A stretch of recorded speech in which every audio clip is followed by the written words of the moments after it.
Mario, go ahead and introduce yourself. Let everyone know who you are, what you do, and then we'll just go ahead and get this rolling. So I'm Mario D'Amico. I know Bryce, you and I met, I want to say it was like 2018 when I moved to Columbus from Akron, just through some mutual friends. Obviously, everyone's like in the fitness industry. I pretty much got started into it. Honestly, I would say high school football seems like a pretty common area for people to really get involved and have like some passion towards it. Which is then when I went to college, kind of got in the realm of powerlifting. So I just always subscribed to that like intensity and like heavy lifting, which I competed from 2012, and my last meet was 2021, with some breaks in between there. But got my bachelor's from Akron in ex-phys, started personal training when I was like 19, on and off for like a handful of years, and then got into I'm a full-time firefighter paramedic. And then kind of, since I've been doing this for a few years, being a fireman, I was like, I really do miss like the coaching aspect of just like helping people out. And I, slowly started like doing like some online stuff with clients. It's just one of those things that you see so many people that are struggling and like don't know, there's so much information out there, and you see all these people turning their wheels. And I'm just like, God, this person could just do this or understood this aspect about this thing. You could just help them. And being able to do that again has been really fulfilling. But since I've started doing it, I've kind of realized how, when I started coaching, it was, the programming and the nutrition. And I'm like, man, there seems like there's just something more to this. Really getting into like the human behavior and like, the spiritual aspect of understanding yourself and why you do things, kind of getting out of that autopilot mode, which is really what I try and help clients do. Like, hey, like, did you notice that you're doing this thing? Or I've noticed this pattern. Have you noticed that? So that's really intrigued me to kind of get more into maybe more holistic style training. I guess not really, probably a good term to call it. Which has brought me a whole new level of fulfillment. So that's kind of where I'm at now with doing stuff in the fitness industry, because as you know, it's so saturated. It's like the constant like counting your macros and doing this and doing that. It's just like, oh my God, I'm just like inundated with all this information and fitness stuff, which is great. I'm glad there's all this help out there for people, but I'm like, it's almost like, I feel like this part is taken care of. How can I help people in a different way? Yeah, and you did mention something that I think was interesting. Like you talked about how you want to kind of pull people out of autopilot, where a lot of what fitness is, especially like online fitness coaching, it is like encouraging people to find autopilot, where you're like, hey, just like live off of these numbers, live off of this program, like just go in, do it, be a robot, find your autopilot, because then it becomes so much easier if you're not having to think about things, right? And like you're basically encouraging people to do the opposite, where you're like, actually, maybe being a robot isn't the best thing for you. Maybe like that's not super fulfilling. Maybe you're gonna, achieve these body composition goals or like these strength goals, but like it's not really going to do much else for you because you're just kind of not thinking about it. And I find that's kind of interesting that you phrased it like that, because I hadn't really thought of it like that before. But I kind of want to rewind just to talk a little bit more about like your powerlifting history in general, because like you said, we met in 2018-ish around then. And before then, I knew who you were. And I think I knew who you were because like Elite FTS training logs. Was that what it was? Like you used to write for Elite, or was it just the training logs? Yeah. So I was like a sponsored athlete. So I got sponsored by them in like 2016, right before I was competing at the Arnold. And so, yeah, I was like, I think I had to write like, it was like 4 training logs a week. So that was like kind of where I really started to enjoy writing there, because like just writing about putting in my sets and reps and movements was like super boring. I'm like, people aren't going to know who I am by just putting this crap in there. So like it was cool to be able to kind of have a platform to be able just to put my thoughts in and put them, Jesus Christ, to put them out there, was actually a pretty cool experience. So how long did you do that? Because like I said, I remember knowing and seeing your name. And I mean, that was before like anyone knew my name. So like that was interesting for me. But like How long did you write and like, run that training log for Elite? So I got sponsors like February of 16, and then honestly like July of 17 is when we parted ways. Because that was when I started paramedic school, like at the beginning of, it was like January of 17. So between like being in school full time, working full time, training for meets, it Yeah. was just like the training log stuff and all that was like put on the back burner. And I'm like, I'd rather actually train and compete than worry about doing all this stuff. So that was when it was kind of like, hey, I just don't think I'm able to fulfill my contract anymore. And they're like, yep, this is cool. We don't want to like waste each other's time, and we just part ways. So We don't want you anyway. yeah, it was pretty much like they pretty much gave me the boot, but it was like after, we tried to work together and figure something out, and then it was just like, you know what, this is just probably easier parting ways. I'm like, I think you're right. And it was, Yeah. I was pretty thankful for it, but it was still a really cool experience being involved in something that's like so much bigger than yourself, and to be part of a company that truly does give a shit about helping people with like all their free content, all the stuff they put out. It definitely aligned with like even my values as a person. Yeah. But I was super grateful for the experience. Yeah. And I was like, I was following Elite since I was like, a teenager. So that was always something for me where I was like, damn, it'd be like so fucking cool to like be in this position to have this platform. And like I was envious back then of like a lot of people who had that. I was obviously working for JL at the time. Like JL had like pretty big platform with Elite as well. So I was like pretty familiar with a lot of those people, and I was surrounded by a lot of like influential people like in the powerlifting world. So that was always like pretty interesting to me. And I like in a weird way looked up to a lot of those people without even really knowing them. But I found, especially like me with running my business and like doing a lot of things that I have to do, is that there are a lot of obligations that come with training that a lot of people don't think about, right? So like one thing would be just like posting your workouts, posting content associated with your training, right?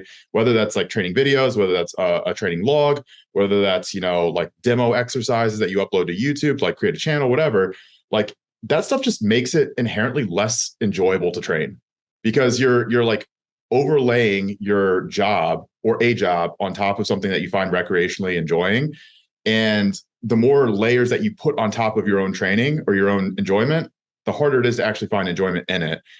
Which is one of the reasons why like I've always told people like, hey, just be really cautious about trying to make like your passion a job or a career.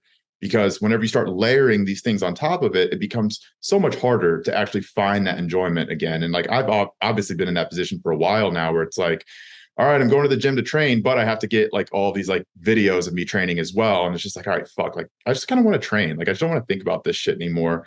But no, man, like how well did you do in powerlifting? How far did you go? I would say I was pretty like intermediate. I mean, if you for like compared to the average Joe, I think I was pretty strong. But compared to like my weight class, I mean, there were guys that were obviously blowing my numbers out of the water. But I primarily competed in the 220 class. I did both raw and multiply. Yeah. Um, I think my best multiply numbers was like a 903 squat. This because obviously a bunch of kilo meets. A 903 squat, 575 bench, I think. And these are meet numbers. Like a 650 some deadlift, and then like raw with reps, it was like a 700 squat, 460 bench, and 645 deadlift. Um, yeah, yeah, that's right. My last meet was like a multiply meet back in 2021, which was my first meet in like 4 years, and that's when I was like, Well, you did meet in 2021? yeah, I competed June of 21 because I did a raw meet in August of 17. June of 21, I like decided to jump back into it when I got back and joined Lexan. Trained for like I started training again, like powerlifting specific in like December, and then that June competed. And that whole time in meet prep in those 6 months, I was like, I know why I'm not doing this anymore because I felt horrible. I mean, I also went from like not training super heavy to right back into multiply, putting like 1,000 pounds on my back. So like, Well, that would have been like immediately post COVID, right? Like post lockdowns. Like I'm yeah, sure because a good amount of time off during like lockdowns. You weren't able to train heavy. And then you said you started your meet prep like fall of 2020. yeah, it was like December of 2020. So I was kind of like post like rehab era when I was like trying to find myself again. Yeah. And I was like, I'll just go back to powerlifting. That's what's easy and it's what I know. Which I'm glad I did. I mean, I still have some like nagging injuries from that specific time frame, but it was like I'm glad I did it. 'Cause it was like that final nail in the coffin of like, you know what, this is just something that isn't part of your identity anymore, and that's okay, you know. And I was glad to know like now I have like absolutely no regrets about walking away from it. You What was the know, worst? What was the worst, or I guess like most impactful injury that you suffered from powerlifting, or maybe not even from powerlifting, but like from training?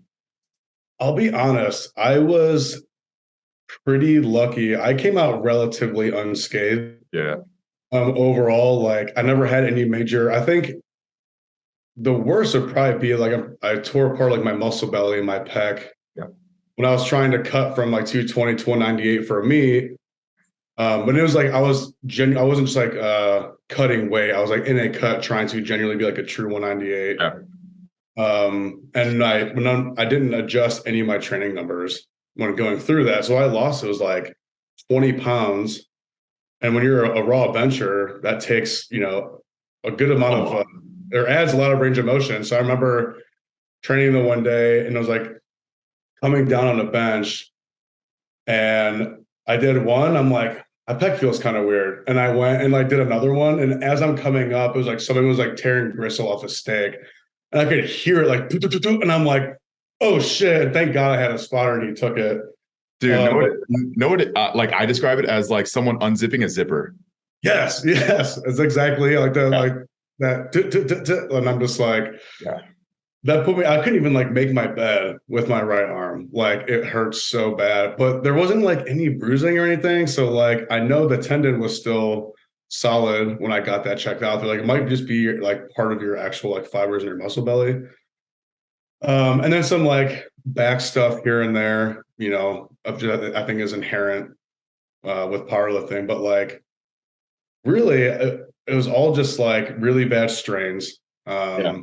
That would just, when I was in the heart of it too, it was like, oh, just suck it up and keep going, like don't stop, which is a common mentality there. So I think the back stuff more is what I'm dealing with now still. Like it's a lot better since I don't do like any axial loading, like hardly ever anymore. So my back is like I'll probably never put a bar on my back again. And I would be totally okay with that.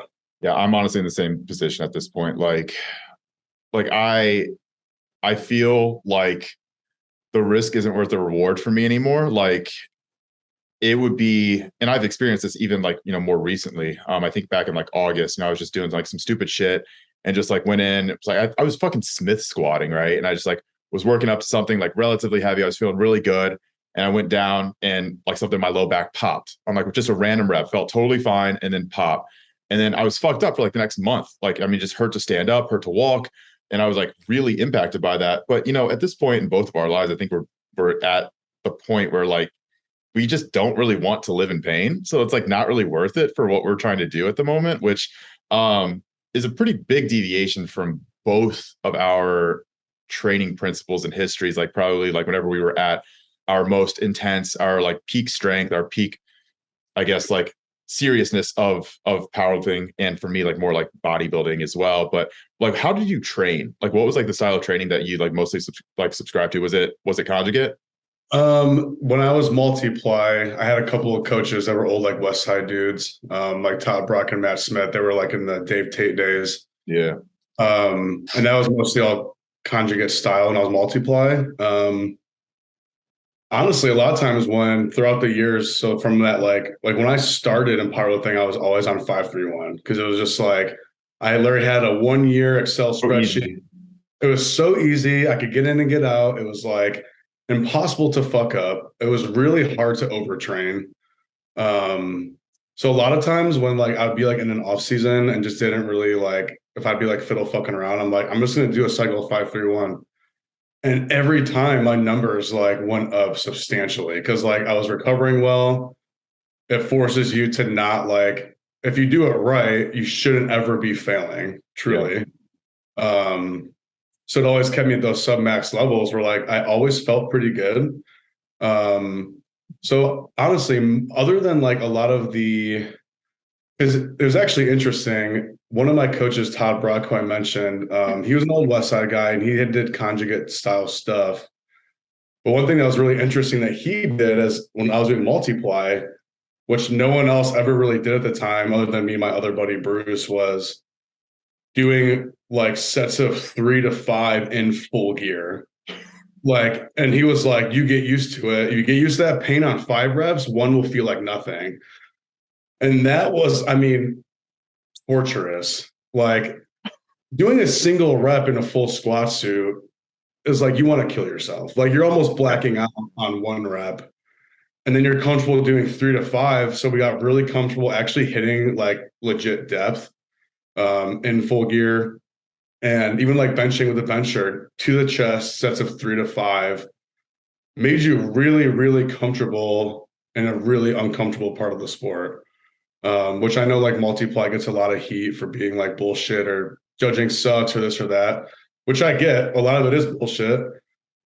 And it is just kind of funny when you're like putting on all of this shit for just a single rep. However, it really opened up my eyes to a level of technicality that was like unfathomable without doing it. Like when people see it, they're just putting a suit on. I'm like, I get it, but until you do it is when you really understand of like, oh, we're just trying to bring it to the extreme in this point. Yeah. Do you want to like quickly kind of explain like what a squat suit is, what a bench shirt is? Because there might be some people that like have no fucking idea what you're talking about. And they're like, why would it be that painful to do like a set of 5? Like, why is this that difficult? Like just try and explain that the best that you can to people that might not be familiar.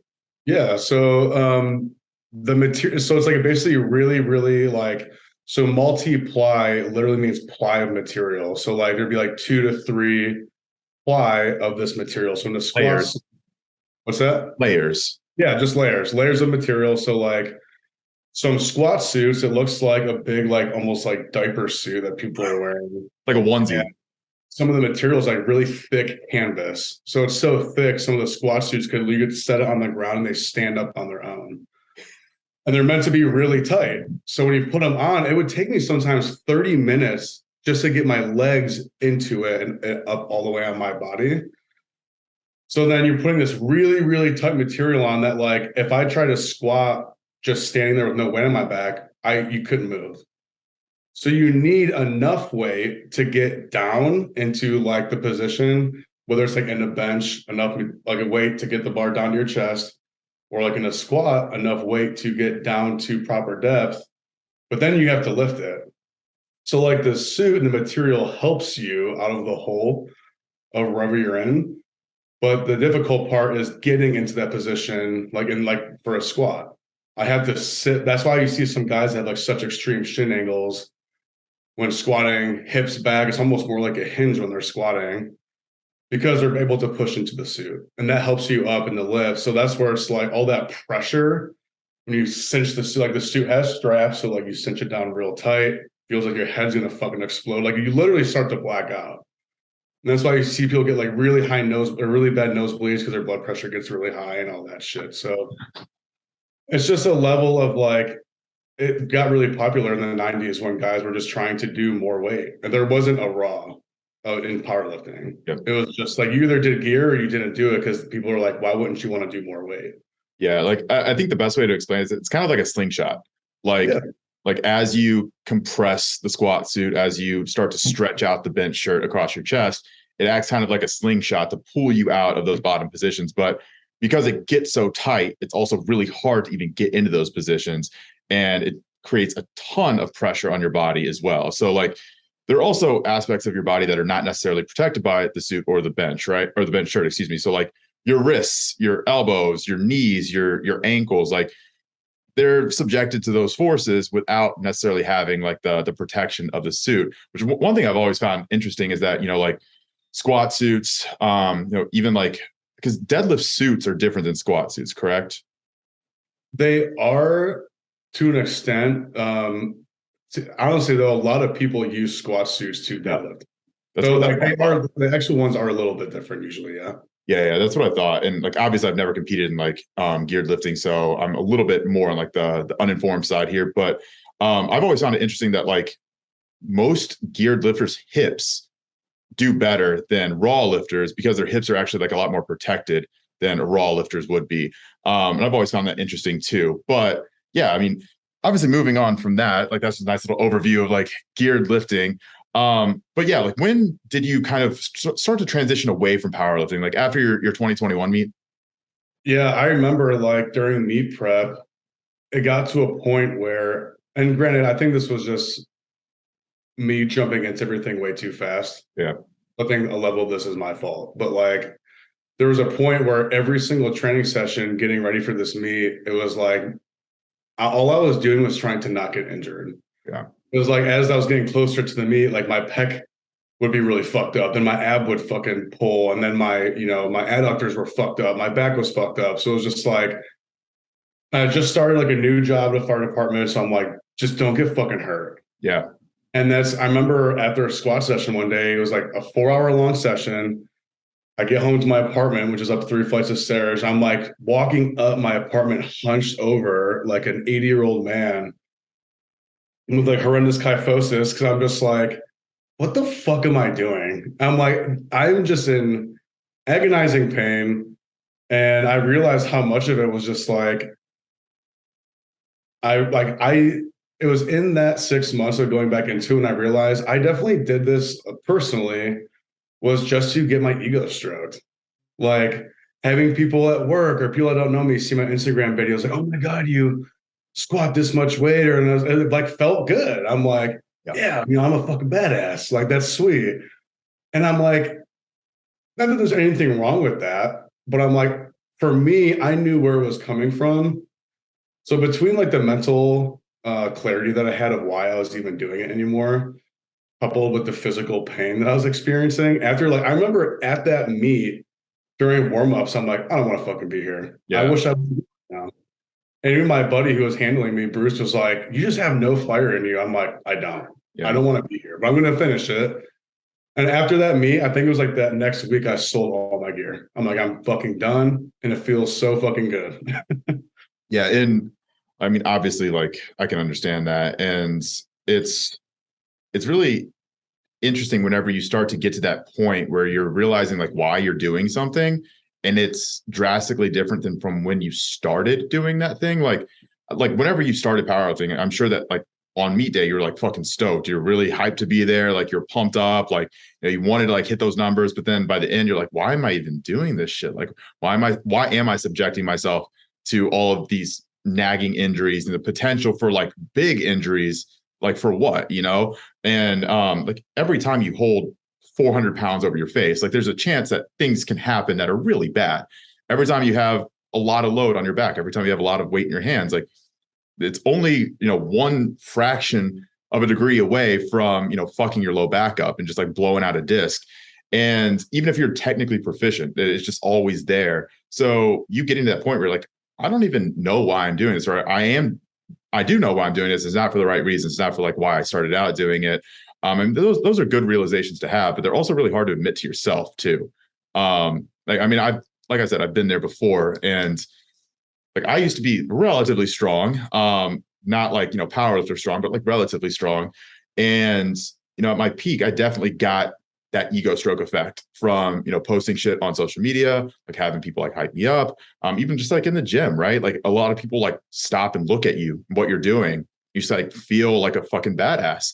And whenever I started to kind of like shift my focus away more towards just maintaining what I'm trying to do, like trying to like not hurt every day and trying to like just have a good physique, be strong, but also be able to walk down the street and not fall over. Like those are all very important things for me. But that's shifted so far from how I used to be, because like I used to go into the gym and I'm like, fuck, my back feels like it's about to break in half. Let's just hope that I can get through these like 600-pound deadlifts today. But like I still go in and do them. It's like every rep you're like, fuck, like you're just thinking about it, like, I hope nothing bad happens. I hope nothing bad happens.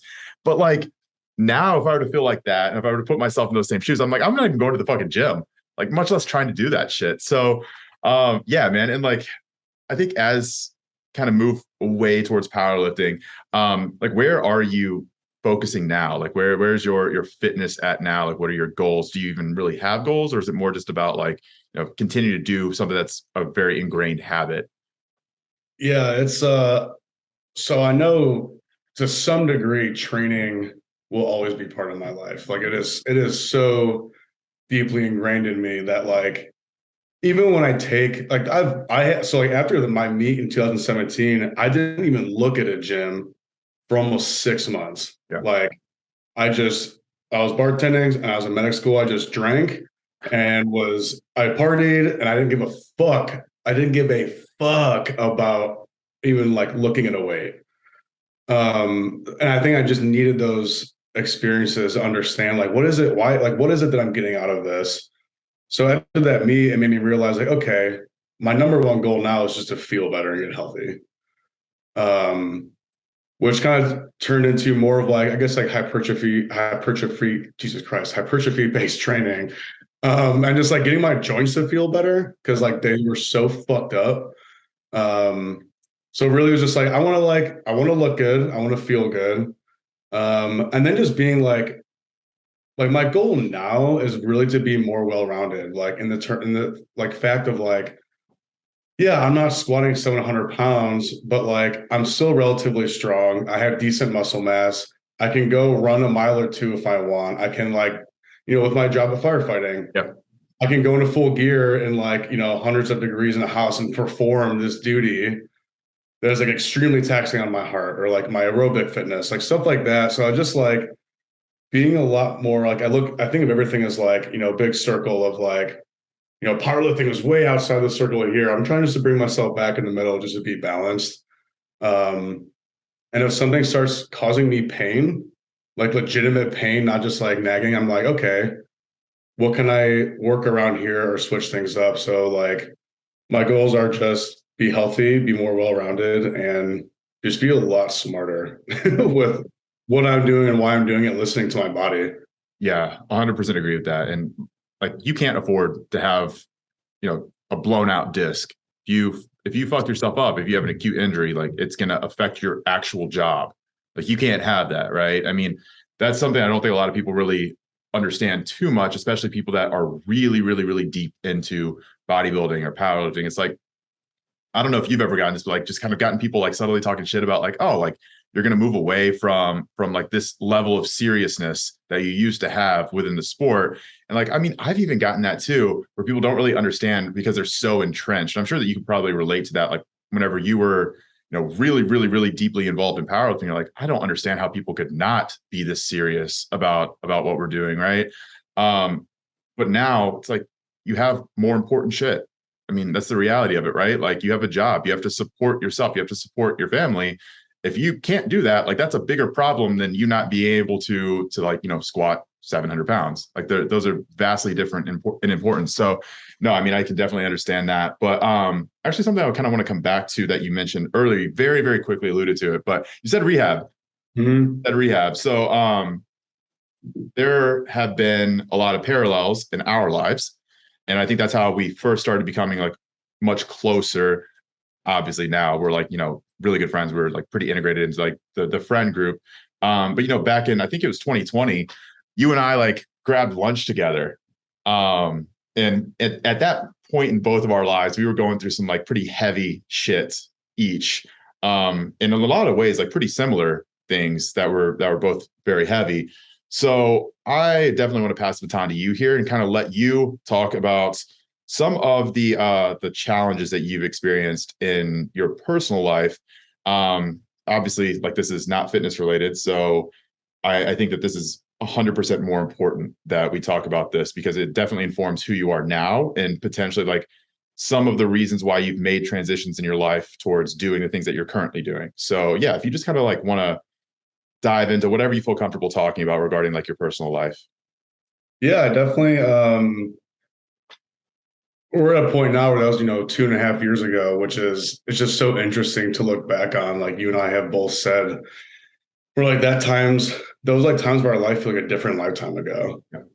And I feel like such a different person. Like, and I know I'm a different person. But it was like so like during COVID, I was with my ex, we were together like roughly 8-ish years. Got married April 2020, and we were gonna have like our actual wedding in October of 2020. And it was like August of 2020 when a woman I slept with messaged my wife on Instagram saying like, "Hey, did you know your husband's doing this?" To where she got this message, confronted me, and that was when I came clean about my infidelity that I've had the whole time we were together. Which like that was that part of me was like such a like my heart rate's kicking up thinking about it now, which is okay. And this feeling all of that shame and guilt and all these things finally come to a surface. I was finally faced, and I remember that day I was faced with this like crossroads because that whole summer too, like I partied a lot. My drug use was becoming way more than it should have been. I was 100% escaping all the time, finding an excuse to like go out and drink or do whatever. And I was like, I'm either gonna do something really stupid, like go on some bender and completely fuck up my life or hurt someone else or God knows what, or I can completely remove myself and get like drastic help. And I had a captain of mine at a previous department I worked at who went to this rehab facility out in Maryland. That's like for fire, it's like union firemen only can go there. And he said it was like an awesome experience. So that day I called him up. I'm like, yo, I need help. Like, this is what's going on. And it was just like the first time it was like, I'm found out. I'm seen for all the good, the bad, like that second life I was living is now everything was just crumbling around me. And I went out to Maryland to this rehab facility like the next day, which is also funny because I started a brand new job, like fireman, I was like 7 weeks into the job. I had to go in, talk to all the chiefs, be like, oh, hey, by the way, I know I'm like brand new probationary fireman. I have a flight today in like 2 hours to go to Maryland and go to rehab. And they're all like, what the fuck? Okay, like, yes, go get help. You know, they were like initially supportive of it.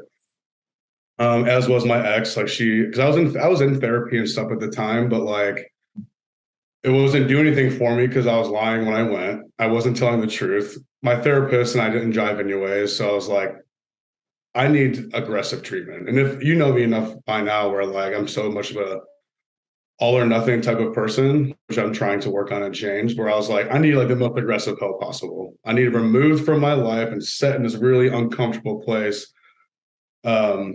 And it was like the best thing I've ever done for myself. Like I was there for 35 days and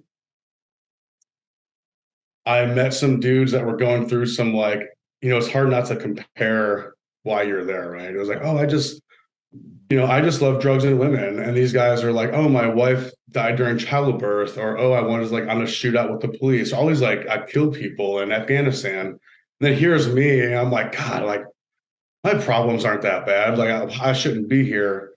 But one of the best things I learned there was like, you can't compare your shit to anyone else's shit. Your shit is your shit. And that was when I had the like aha moment of, or at least the beginning to understand of like why I'm doing what I was doing. Because for so long I was in this like Jesus Christ, guilt and shame cycle of like the infidelity and like the partying, which was 100% me just escaping all of this stuff that I'm dealing with inside, never sharing it with anyone. Like no one really knew the shit that I was doing. I didn't want to tell anyone. I didn't want people to be involved in my bullshit. Yeah. And for so long, I'm like, well, this is just me. I'm just fucked up and there's nothing I can do about it. And something will fuck up eventually and I'll deal with it then. Yeah. Well, Ben was finally there. And when I got out, it was like, you know, such an interesting thing because when you're there, it's like this like huge pink cloud of like acceptance and non-judgment. And I've told people there things about me that no one knew on this earth. And I've never even met these fucking people. And then you come back to the real world where no one gives a fuck anymore. And it's like you're just bitch slapped by reality of like, oh yeah, no one cares anymore. Not to like kind of deal with all this stuff again. So it was like coming back. I got my own apartment. I ended up losing that job that I had. Like they kind of asked me to leave in lieu of termination. Um, it was like I lost everything. You know what I mean? And that was like I remember the first few nights sitting in my apartment by myself, which was I think the first time I've ever lived alone. I've always had like roommates in college or like Yeah. my parents growing up or with my ex, and It's a fucking weird feeling. it was Yeah. awful. Yeah. I'm like, this is like I can, with respect to people that have like contemplated suicide or whatever, like I don't think I've ever like I don't know, I've thought of it, right? And if there's any moments I could think about where I was like, I just don't want to exist anymore, it was in that like first week by myself in this apartment. Because it was just such a reminder of all this like shitty ass stuff that I did and just like the kind of person that I was. And it was then that I was really facing it. Because even in rehab, like I was really anxious and like it was a pretty tough time at first when I was there, but you still had all these people that were also going through the same shit. Here, I'm with no one that knows what I went through in terms of like no one can really relate that I knew of. Yeah. Um, and then just sitting there and all of that was like, oh my God, like this is one of the worst feelings I've ever had. And then I think it was a week after that, you reached out to me, which was actually a big fucking blessing. So I was like, oh my God, yes. Holy shit, Bryce, thank you. Like someone can relate, Yeah. But it was such a realization when I kind of started digging up on myself and realizing why I was doing all this stuff that was just the tip of the iceberg. The last 2.5 years has been extremely challenging, but extremely rewarding, just understanding parts of myself on a level that I can't even begin to explain to people, like what it feels like. And you really understand why people do the things that they do. And you can actually feel it when you look at yourself that way. It can bring a level of compassion to other people that I've never had before. Yeah. Like when someone does something shitty, or I think they were like in the previous, I say like pre-rehab days, I'd be like, fuck this guy, he's an asshole. I have compassion now. So I'm like, this guy is just doing what he thinks he's supposed to be doing based on what he was around in his environment and how he was brought up.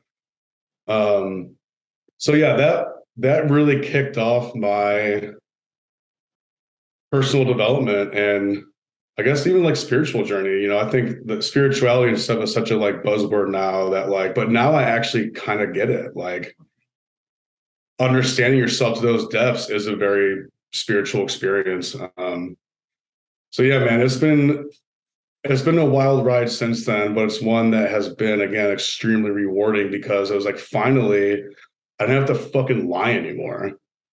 Like the stress that comes like every day with like, being a cheater, waiting for your phone to go off. Are they going to look at it? Oh my God, like you're always hiding stuff every single day.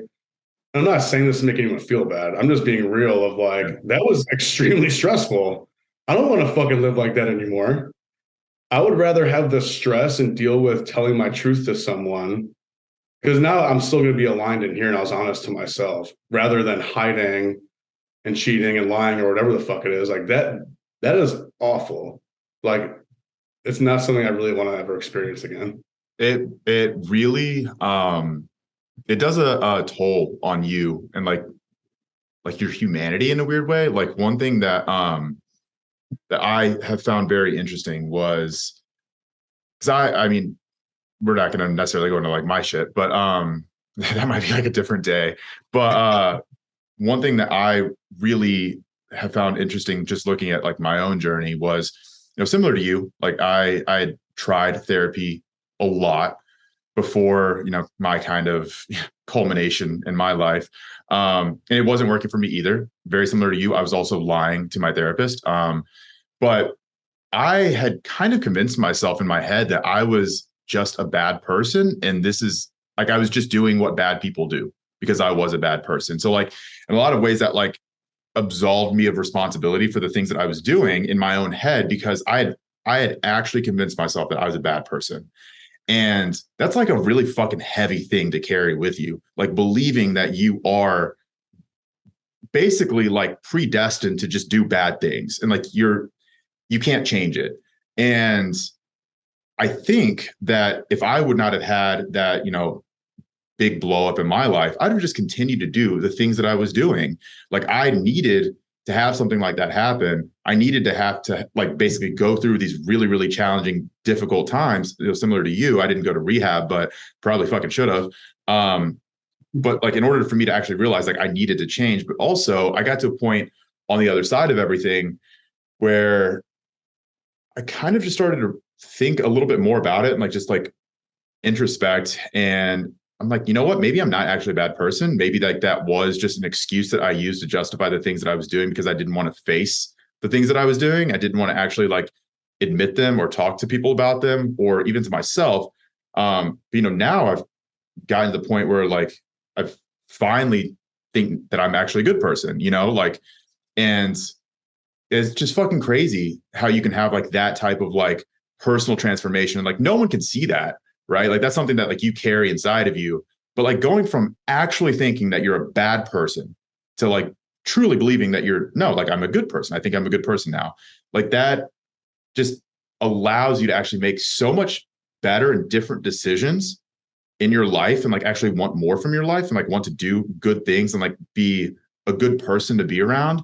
And I don't know if like you ever had those same thoughts, like where like you would convince yourself that you were actually a bad person. But like, dude, I remember like there were times I remember I talked to a friend who was like a mental health counselor, and I was like, I think I might be a fucking sociopath. And she was like, sociopaths don't actually think that they're sociopaths. So like, you're not a sociopath. But like in my head, I was like, I don't feel remorse or empathy for the things I'm doing. Like, I was like, I'm just continuing to do them. And that was, again, I think that was one of those things where like I needed something big in my life to happen, to blow up. So I had to face the consequences for me to ever actually get to the point where like I wanted to be different and I could convince myself to be different. And I don't know if that was ever the same thing with you. No, and you bring up a great point because I was in this similar cycle where like I would feel a level of guilt or shame, and it was like this shame cycle where then like I wouldn't care anymore, and I truly think that when you do it for so long and our minds try to protect us, so like they make us numb because we feel all that painless stuff, and it's like, wait, I want you to feel this, so I'm gonna make you feel nothing. Well, then that's like not good. When you start feeling nothing, that's when you stop giving a fuck about anything. Because then like that's when for me, I was just running on pure dopamine chasing. Yep. I want what feels good right now. I have no regard for the future, no one else's health, no one like nothing. Yep. I just want the here and now. How can I please me and not give a fuck about anything else? Which is the same thing. Like I needed, like that woman that like reached out to my ex, like I wanted to like burn her house down. But I was like, I am now so grateful for that because like you said, I'm like, who knows where I'd be now? I don't, the amount of like self-loathing I felt for myself. I'm like, I needed that punch in the face to be like, wake the fuck up, dude. Like, stop doing this shit. And even then though, it was amazing. Like how programmed you get to something. So like even when those things blow up, it was just still like, how am I still even able to have thoughts like this? Yeah. And it's just like, no, that's okay. Like you can't expect, no matter how big of a blow up happens, at least in my opinion, based on what I went through, you have to have this compassion for yourself to be like, dude, at the end of the day, like, yes, we're capable of like higher and conscious thought, but we're still fucking animals.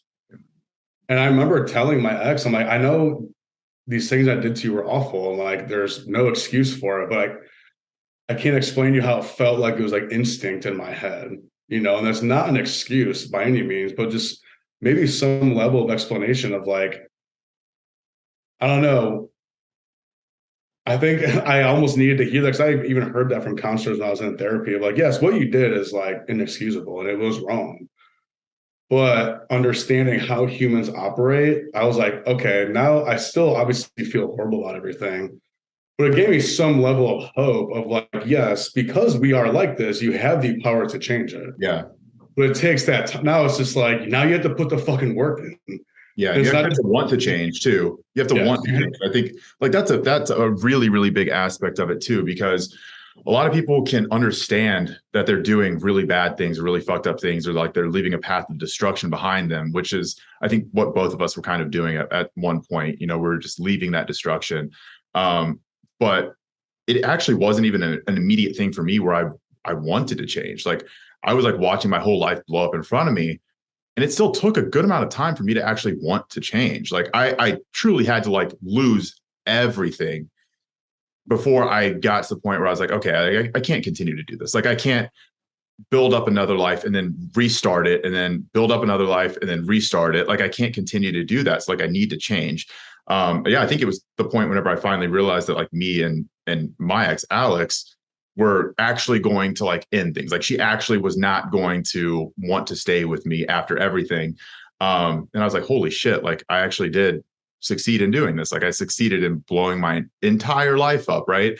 And then yeah, after that, I was like, okay, like if I have to start over again, I don't want to do this again. Like I like this is too much. So yeah, like that's challenging. It's it's funny because I don't think a lot of people can really understand like the severity of the situations that we voluntarily put ourselves in.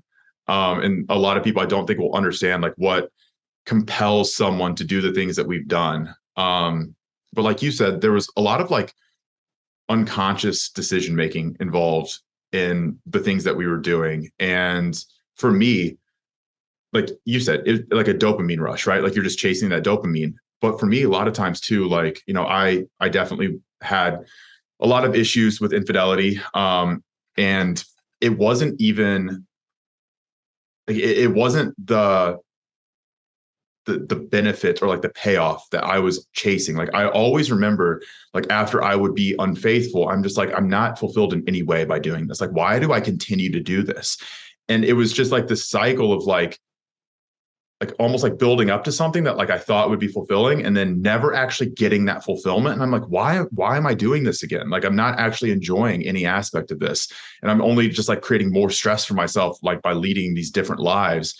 And like I've never really gotten a good answer to that question, to be honest. Like I've never gotten an answer to why I was doing the things that I was doing, subjecting myself to all those stressors or, you know, potential fucking life catastrophes without finding that much enjoyment in doing it to begin with. So did you ever feel that? Or do you actually feel like, were you like, oh, I really enjoy what I'm doing? Like, or at least getting like those massive dopamine hits? yeah, I think so. I think for each person, I think each person has their own layers with that. Mm-hmm. So like I know of other guys that have gone through similar stuff with us that like have podcasts and do all this stuff. And it seems like what happens, which might be the case for us, was like, because it'd be the same thing. It'd be like, you know, there was a level of like I felt when I was validated in that way. I say, oh, this person like wants me, so therefore I am worthy. Like that was a layer of my infidelity. But then it was also, I think, just like over time and when I was younger is when it's like I started doing this shit when I was like 14 years old. I didn't know how to be with someone without cheating. Me too. Every time I be with someone, I'm just like, when am I going to do it? Oh, well, I'm meant to do this. I'm like, and you said it, like, you subscribe that shadow part of you is like, yeah, you're a bad person, so you're supposed to be doing this. And you're like, yeah, I am supposed to be doing this. That's right.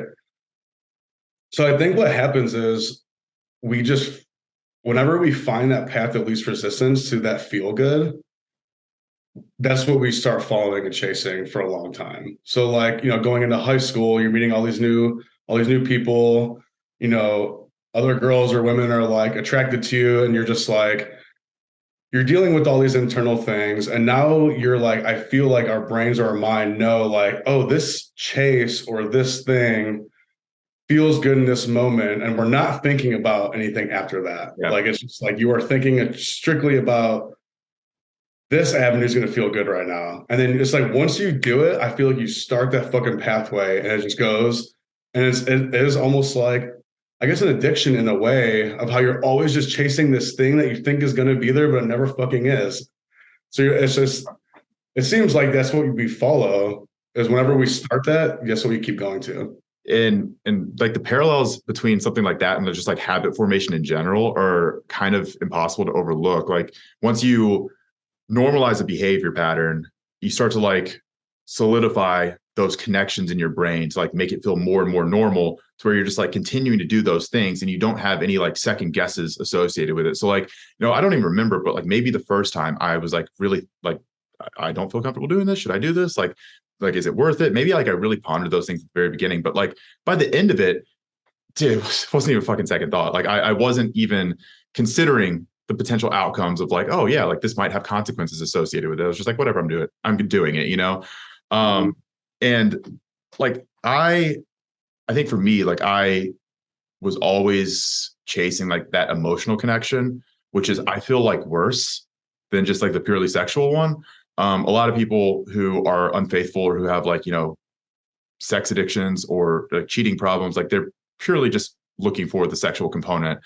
And for me, like I said, like whenever I would get that component, it was always like super unfulfilling or underwhelming. It was like I was always looking in some way for like the emotional connection. And I never really like understood that. And I think now I'm slowly starting to understand maybe why I was always looking for that. But I know that you and I even talked about this the other day where like we've never been broken up with in a relationship, Mhm. and I feel like for me, a lot of like the cheating was basically like just my out. Like that was me always looking for something to be like, okay, well, like if this doesn't work, I can always like fall back on this. Right. And it was just a way of protecting myself in like this really fucked up, odd, like unexplainable way. Mhm. And like, it's very, I keep saying interesting, but I don't know if interesting is even the best word.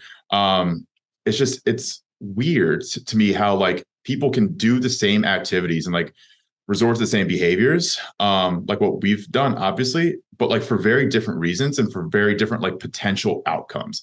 Like I've known of people who will be unfaithful and they're like, I am leaving my significant other, Jesus, for this person. Like that's purely their reason. Like they developed a second life and then they leave their spouse for that person, their partner for that person. But there's nothing, you know, transient involved in that. And like for me and also for you, it felt like very much like we were hopping from one thing to the next. Like we just weren't really caring where we were getting that dopamine from. We were just looking for that dopamine. But yeah, I mean, do you want to expand on that? Like, is there anything that you want to add to it?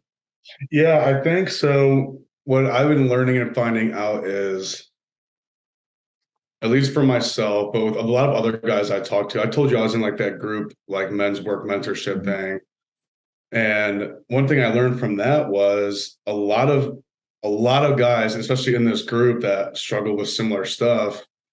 There was a whole week where we learned about our relationships to our mothers and Yeah. how like we subconsciously will view these females if we like lack some kind of emotional connection to our mom, you're like finding it in all these women. So like it makes like perfect sense if you think about it. Like, you and I had partners that were amazing women. Like they were great people. But like now if we didn't get that thing from them, or at least in my case, if that thing wasn't happening at again, like an unconscious level, and then now I'm looking for it elsewhere to try and like that wound is so deep Yeah. that it's like I was willing to do anything subconsciously to try and get that filled. And that's what I'm learning, or what I did learn even then was that's a bottomless well. Yeah. Like you're never going to be able to fill it. And this is where like my whole, self-love journey has been coming to fruition of like I was using all these external things to make me feel whole from things I did or didn't get when I was younger. So now it's like the more I'm becoming more like sitting in the like okayness of me, like being okay with me and myself, I'm like, now all of a sudden, like I don't need anyone else to make me feel happy. I don't need this person to fill this void because like I'm okay with me. But when we fragment away from that is when all those parts of yourself that you like pushed away or been like banished to, that shadow realm of your mind, all those things are what are like looking for this external validation in your brain of like, oh, that'll make us feel good. Like that, this is where we can get this thing filled. It's like, no, no, no. We are already whole. Yeah. We just have to show ourselves that by showing ourselves compassion and all of those parts of ourselves that we may have banished long ago. So I learned like, oh, that's why I was always trying to like, no matter how many women it was never enough. And like you said, it was never fulfilling anyways. Yeah. But like unconsciously, consciously, I didn't understand that. I was running purely on my unconscious mind. And that's what drives us. Anything that's shoved back there, that's driving the fucking bus. So if they have free reign, they don't give a fuck about what you're going to ruin or like the path of devastation or like the people you may hurt. I mean, that was, like you said, like the wanting to change thing. I remember like how fucking hurt my ex was. And I'm like, I can never do that to someone ever again. Like the amount of like trust that completely took advantage of and all that was just like, I got away with it for so long as because of how much she trusted me. And I'm like, fuck. Oh, like that ripped my fucking heart out of my chest. And I'm like, I can't ever do that to someone again, which is what helped drive that want to like any time of like this thought came into my head. I just remembered that pain. Like, remember what this caused before? Like, this is just a remnant of you that might be way back there. And I acknowledge it, but now it's like easy for me to like, no, dude, like I'm not going down that fucking road again. You know what I mean? Like, have you ever been at any point, I'm sure it's a little bit easier now, but like, especially immediately after everything that had happened, maybe in rehab, maybe whenever you got back from rehab, been like just overwhelmingly intimidated at the amount of work that you're going to have to do to actually change and like rectify the things that you had done. Like for me, that was always something that I was just like, I don't think that I can do this. Like, I don't think that I can put in the necessary sufficient work to actually change and be different and like the way that like I need to be or other people need me to be, because I had gotten so far out on the other end of that spectrum. Like I was like so lost. I was like, I don't know if I can actually like reel myself back in. And like, did you ever feel that? Yeah, I did a lot. And I will say one thing that actually helped me in that I was like extremely grateful for was, when I got out of rehab, my ex had every reason in the world to like throw my stuff on the front lawn and be like, don't ever fucking talk to me again. Get the fuck out. Like the house we lived in was her house. Like I didn't have any part of it. So she easily could have like been like, get the fuck out of my life. And what she did, which was like, I don't even know if I could have done this in her situation. She wanted to understand. And she was like sending me stuff. Like as I got out of rehab, she was sending me things like, hey, this guy has had a similar story to you. Look at where he is now. Look at what he's done. And she was always just pushed. Like she was like, I know, like to have me devastate her in the way that I did. And then to have her still after the fact, no matter how angry she was or like whatever ill feelings she had towards me, I know you're not that person. I know I know the essence of Mario, and I know you're like this is some shit that you got to fucking figure out. That the days that I didn't have a whole lot of hope, that thing actually helped me a lot more than I think I realized at the time. So I'm like, okay, this person that I completely fucking wrecked is still having hope in me. If she can, then I should in myself. Because there were days when I was just like, fuck it. Like, this is just too much.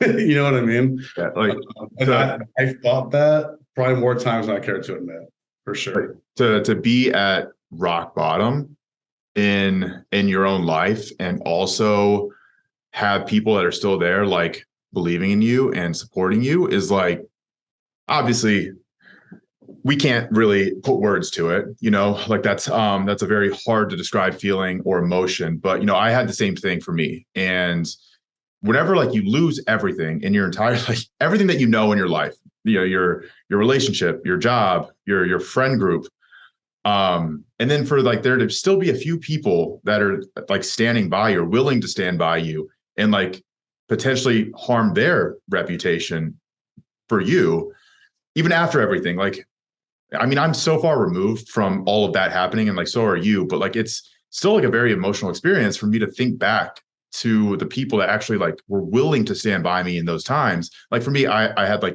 Ben and D, and I obviously had other people, right? And even for me, Alex was like, she did her absolute best. Like she didn't just abandon me as much as she should have.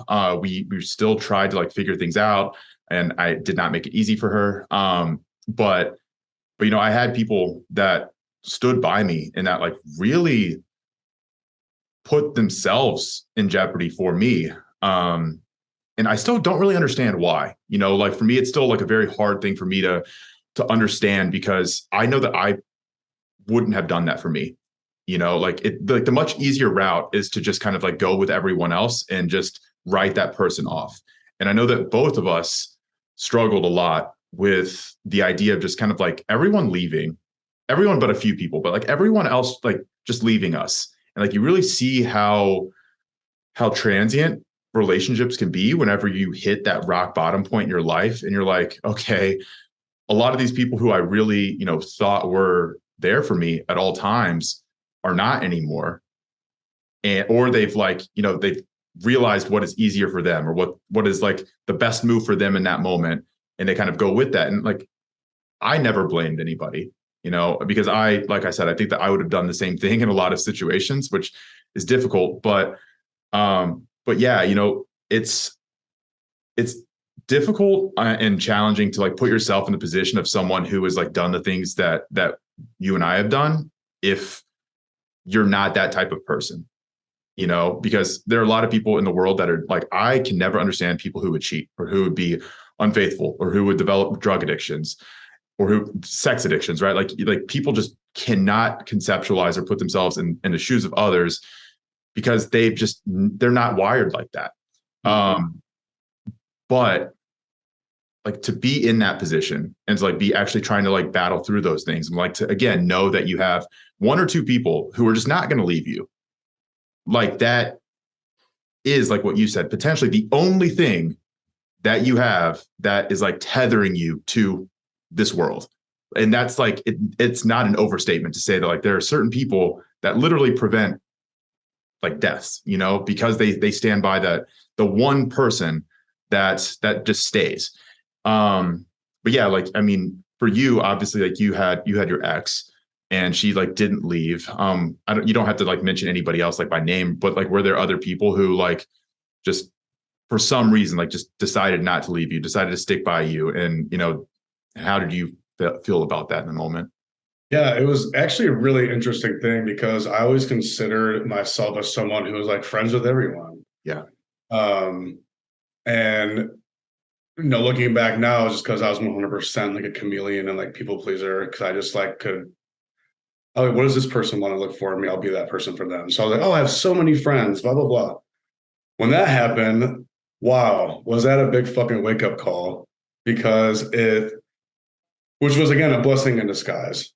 It showed me the people that actually gave a fuck about me, and like you said, were willing to put themselves like. So I had a handful of friends that stuck by me through all of it, no matter how challenging it was for them. I mean, how integrated our friend is. I don't think a lot of people have gone through stuff like that, where like our exes or friends are dating our best friends and friends with, like, it was just so fucking messy. And they still, like, these, close friends of mine still decided to stick by me through that. It was like the clarity that I had of like, oh man, so much dead bark was just shaking off of me. Like all the bullshit relationships, those people, exited my life, which is, again, I didn't blame them. Yeah. I'm like, dope. Like, you just made it easy for me to know who I should put energy into. And I was like, I had so much gratitude for those friends that were like, yeah, dude, you did a lot of fucked up shit. A lot of shit you did was wrong. But like, you're still my boy. Like, you're still my brother. And I'm just like, it was confused. Like you said, it was confusing. I'm like, how the fuck can you still be friends with me? I'm like, is there something wrong with you? You know what I mean? Like, what the fuck? Yeah. But no, it was, I think when you're in that headspace of just like, self-deprecation, like self-loathing, how can someone possibly still be there for me? And even like some family too. I had like, my mom and dad and sister were like, they doubled down on me, like in a good way. They were like, I know you're going through some shit. We don't know how to deal with it either, but we're here with you. Yeah. And having those people like that family and those friends, um, it was, I don't know, it was very heartwarming. And it was those people that on like my hopeless days of like, I'm just fucked for eternity, made it, like, as corny as it sounds, they made me want to push on sometimes. You know what I mean? I'm like, no, I want to be, if I can't even envision myself of who I am, who I'm supposed to be, who do they think I am? They think I'm a good person. So I'm just going to start there. I'm going to start with what they can see in me. And hopefully I find myself along the way. You know what I mean? Yeah. It's like whenever you literally have like stripped everything off of you and you have nothing left. And then you have like, again, a few people who decided to stick by you and try to help you along the path of like rebuilding yourself. And the only thing you care about at that point is not letting them down. Yeah. Like I have been there before where again, like I had a lot of people like shockingly for the situation I was in, I had a good amount of people who stuck by me. And, whether that was privately or, even publicly, like it didn't matter to me. It was just like, if I needed something, I knew that I could still rely on those people. But Ben and D, who not a lot of people probably know who Ben and D are, but you obviously do. They basically like took me in, like they kind of adopted me into their family in like such an odd way. And obviously my stuff was like right in the heart of COVID. So like this was when everyone was isolated. Like I was completely in solitude the majority of the time, which was made all of this much more challenging to have to deal with. But there were points whenever I would have those thoughts come back into my head, and whenever I would be struggling with things, whenever I would be like, I can't fucking do this, I don't want to do this, like it's just easier to revert back to like the way that you were before and like your past behaviors. But like in like the forefront of my mind was always like, okay, but you can't like let Ben and D down. Like you can't like disappoint them because they've done all of these things for you. Like they've again like put themselves at risk, their own reputations on the line to vouch for you. Be like, no, you're actually a good person. And you can't, like, I could not at that point risk that. Mm-hmm. So even if in my own head, I was like, well, like, I know that I kind of want to give up. Like, I don't want to continue to do this shit. I don't want to like go to therapy. Like, I don't want to, put the work in that's required. Like, I'm going to continue to do it because at the very least, like, I can't disappoint these people. Like, I can't let them down. In a lot of ways, like, I almost was like, guilted into being better by just not wanting the shame of like having to know and live with the fact that I let the only people down who stuck with me. So, I mean, it's interesting because I think that, people that might be listening to this at some point are probably going to be like, why the fuck should I sympathize with people who are like chronic cheaters, especially I feel like women listening to us talk are probably like, I have absolutely no sympathy for you two. And for me, like I don't want sympathy. Like, I think that's the funniest thing is like, I'm sure you can relate. Like, I view the things that I've done probably in a worse light than even anyone on the outside looking in could. It's like we punish ourselves more than anyone ever could. So, like how would you, I guess, like approach someone who is just like, I don't give a shit about the things that you're saying, like, or once a cheater, always a cheater, right? Like that's something I've heard a lot. Like people are like, you can't change. Like once you've decided to do that, like you're always going to continue to do that. Like how, like, what would you say to that? Well, and that's like I think you and I were talking about the other day. It's like I firmly believe, and not that it matters, but it's just always a thought in the back of my head that like we know there's people that are waiting for us to fail to some extent, and not even make it seem like that people give a shit enough about us to be thinking that currently. Yeah. But more in the sense of like if either one of us did fuck up right now, they'd be like, yeah, I'm not surprised. Like fuck that guy. Again, understandably so. I get it. Very understandable. Yeah, I get it. I guess what I would say to them is just like the people who think that way, I have come to find out typically seem to be of like very narrow mind, but it's in a sense of like, I was that person also, just in a different way. I had my fucking blinders on looking at this thing. This was all I cared about, and that was that. They're doing the same thing. They don't know what they don't know. Yeah. So I get it. Like they're on this level, like I still think some of these people are on a level of autopilot on their own terms of just like, oh, this guy cheated, therefore he's a piece of shit, and therefore he'll always do it. Like they're incapable of seeing the amount of like muddy grayness that's involved in all of that. And again, I don't blame them. And I guess to them is what I would say is, look, I understand why you would think that. I'm not here to prove you wrong or prove you right or anything. I guess all I would ask is like, I think it could benefit you and maybe your current relationships, whether it's with yourself or anyone, just like maybe just listen and understand. Is all you could really ask anyone for, because since I've been more vocal about this, or I'm more public about talking about this, I've had a lot of people in private come to me and say, look, I've dealt with the same thing. I don't know how to deal with it. These people think this, or like, hey, I used to think this, like say these people that I guess for a better term, like these naysayers that might be thinking of us right now, like, oh, fuck them, whatever.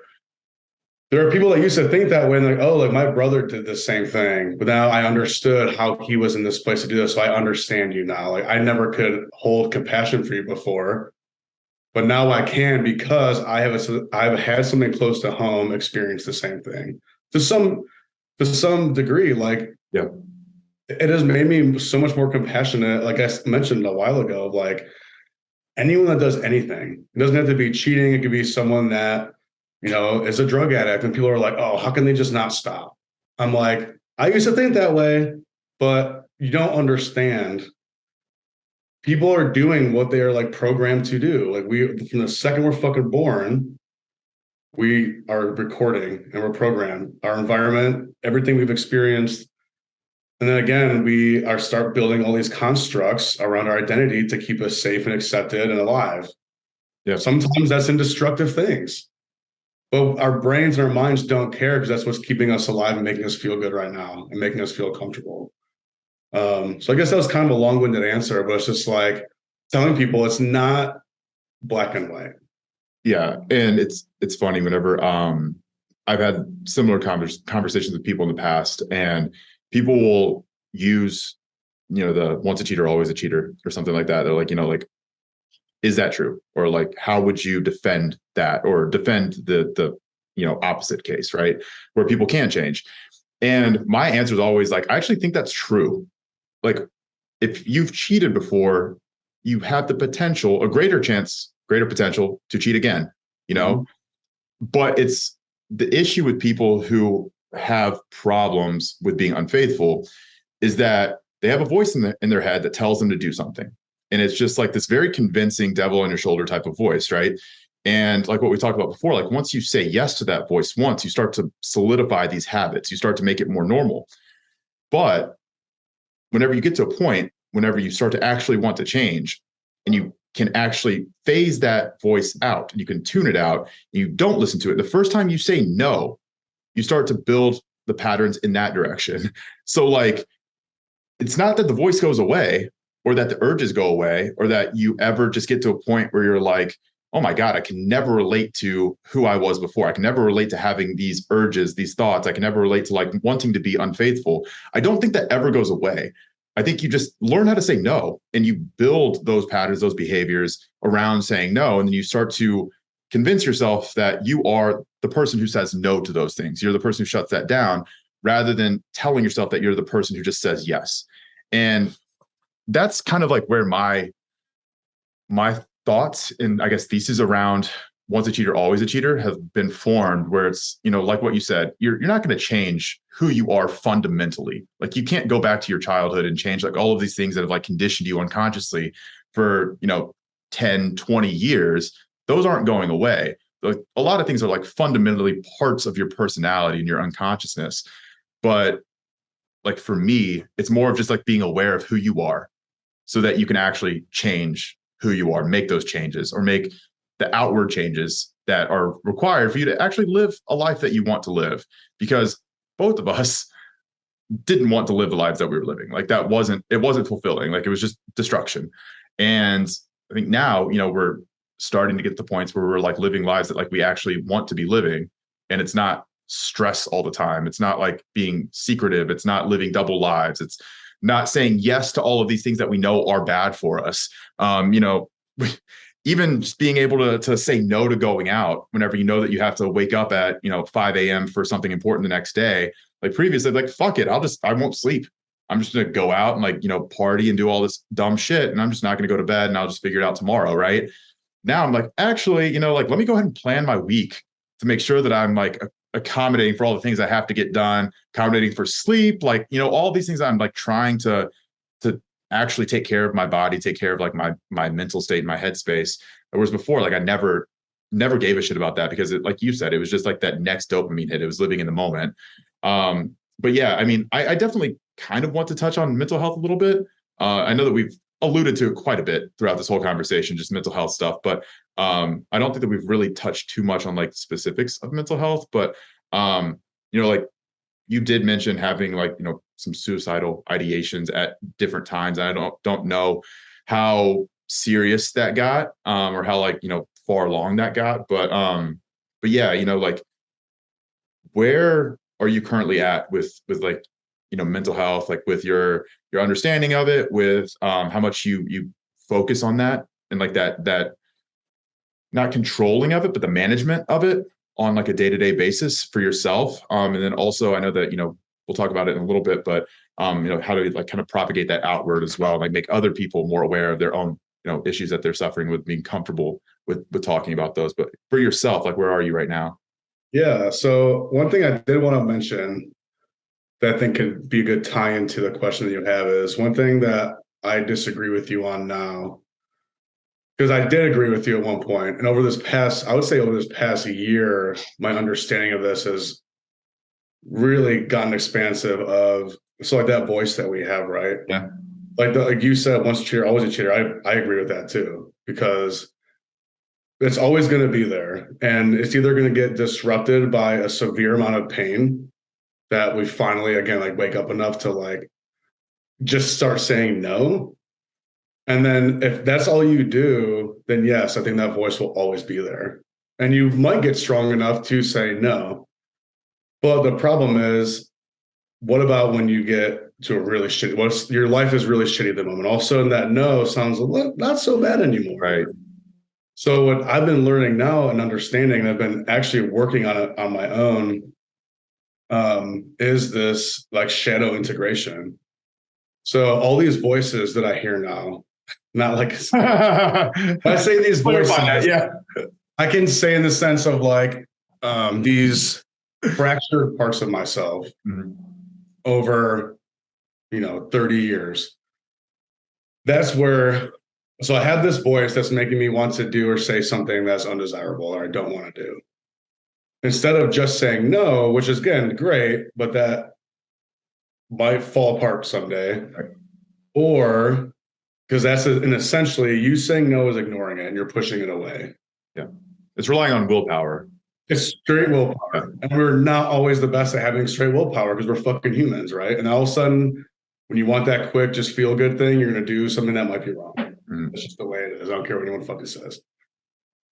But what I've been finding is through like help and like, coaching and do my own research on stuff is, where is this voice coming from? What is it that this is trying to tell me? Because what I found, all of these parts of ourselves that we have abandoned along the way, when they're not addressed, that's what, these things go into your shadow that everyone talks about. Like the whole shadow work thing is just starting to become kind of buzzy on social media and stuff, which I think is great because I think it can really help a lot of people when they actually start to understand it. But not even the shadow work itself is the actual shadow integration. So like, again, your shadow is that part of your mind where you banish all these parts of yourself that you or someone else is deemed unworthy. Those things don't go away. Those things drive our unconscious mind. So they start to manifest in ways that are undesirable behaviors. Like they come out one way or another. Infidelity is a great one. Yep. When I started sitting and listening, like, all right, what are you trying to tell me? Like I literally would have like sit like in quiet and talk to myself. All right, so you want me to do this thing. Why do you want me to do this? Like I talk to this part of myself in a very neutral, welcoming way. Like I treat myself very gentle because it is a part of me after all. So I have to be okay with it. And like, hey, you're here for a reason. You're trying to help me survive and feel good. And I appreciate that. So why are you doing that? Why do you feel the need to have me do these things to make me feel good? And when I ask it enough times, maybe in over days or weeks or months, and I do that over and over again, eventually I get an answer. Remember this thing however many years ago that made you feel this way? And then that turned into this, which then turned into this. And you can see the domino effect.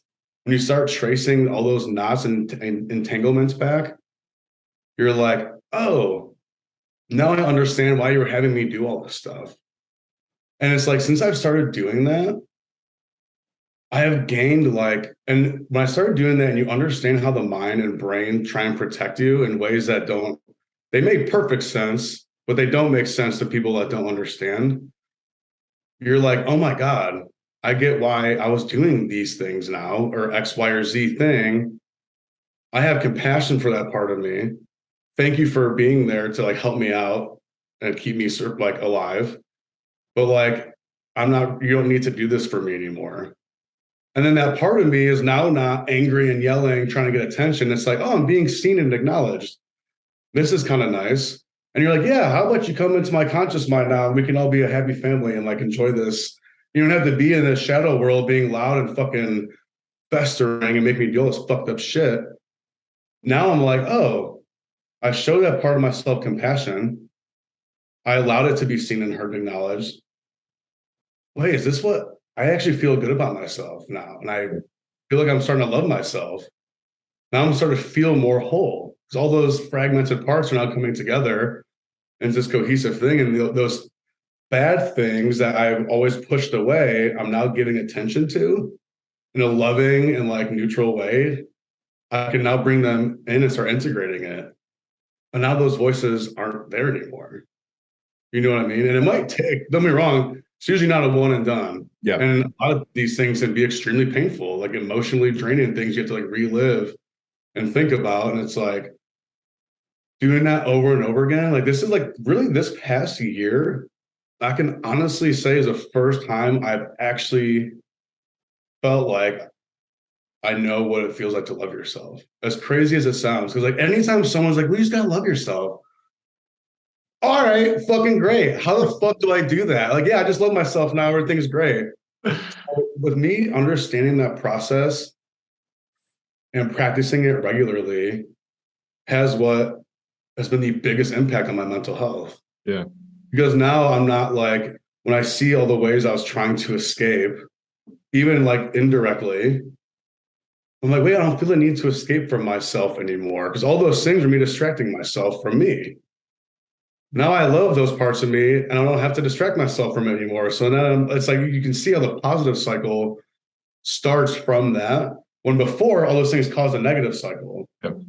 And now we kind of like had that mental shift of like, wow, I actually feel pretty good now. Or like when I have rough days, I acknowledge it and say, yeah, I'm a human. It's okay to have a shitty ass fucking day. Don't beat yourself up over it, because that's what I did for so long and still do sometimes. Because when you are in that place, like we talked about the suicide thing, like I remember the scariest part of thinking of that, because like I've had friends that committed suicide. And it was always like, how could they do that? How could they leave us and hurt us like this? Which is like kind of selfish for us to think in a way.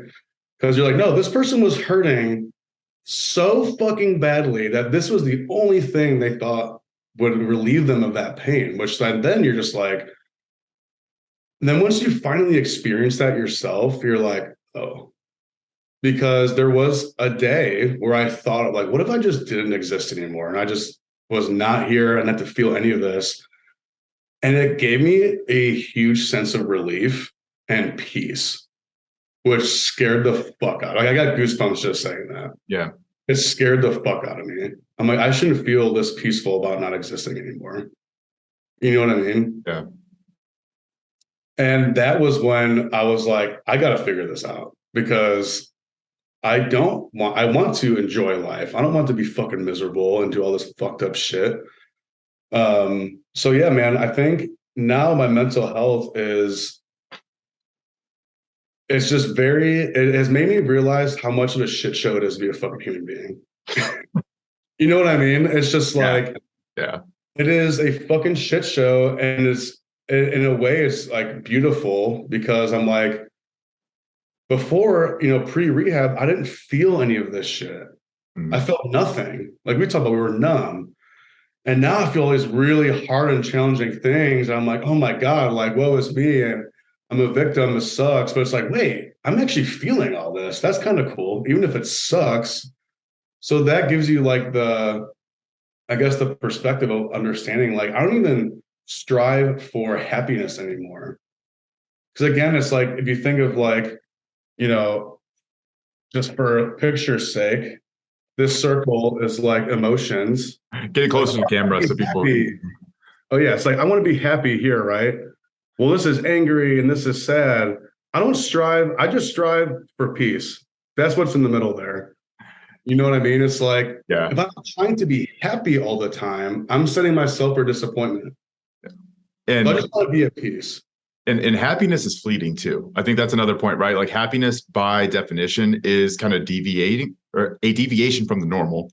Because whenever people describe happiness, they describe it as a state that is like enhanced from what they normally are experiencing, right?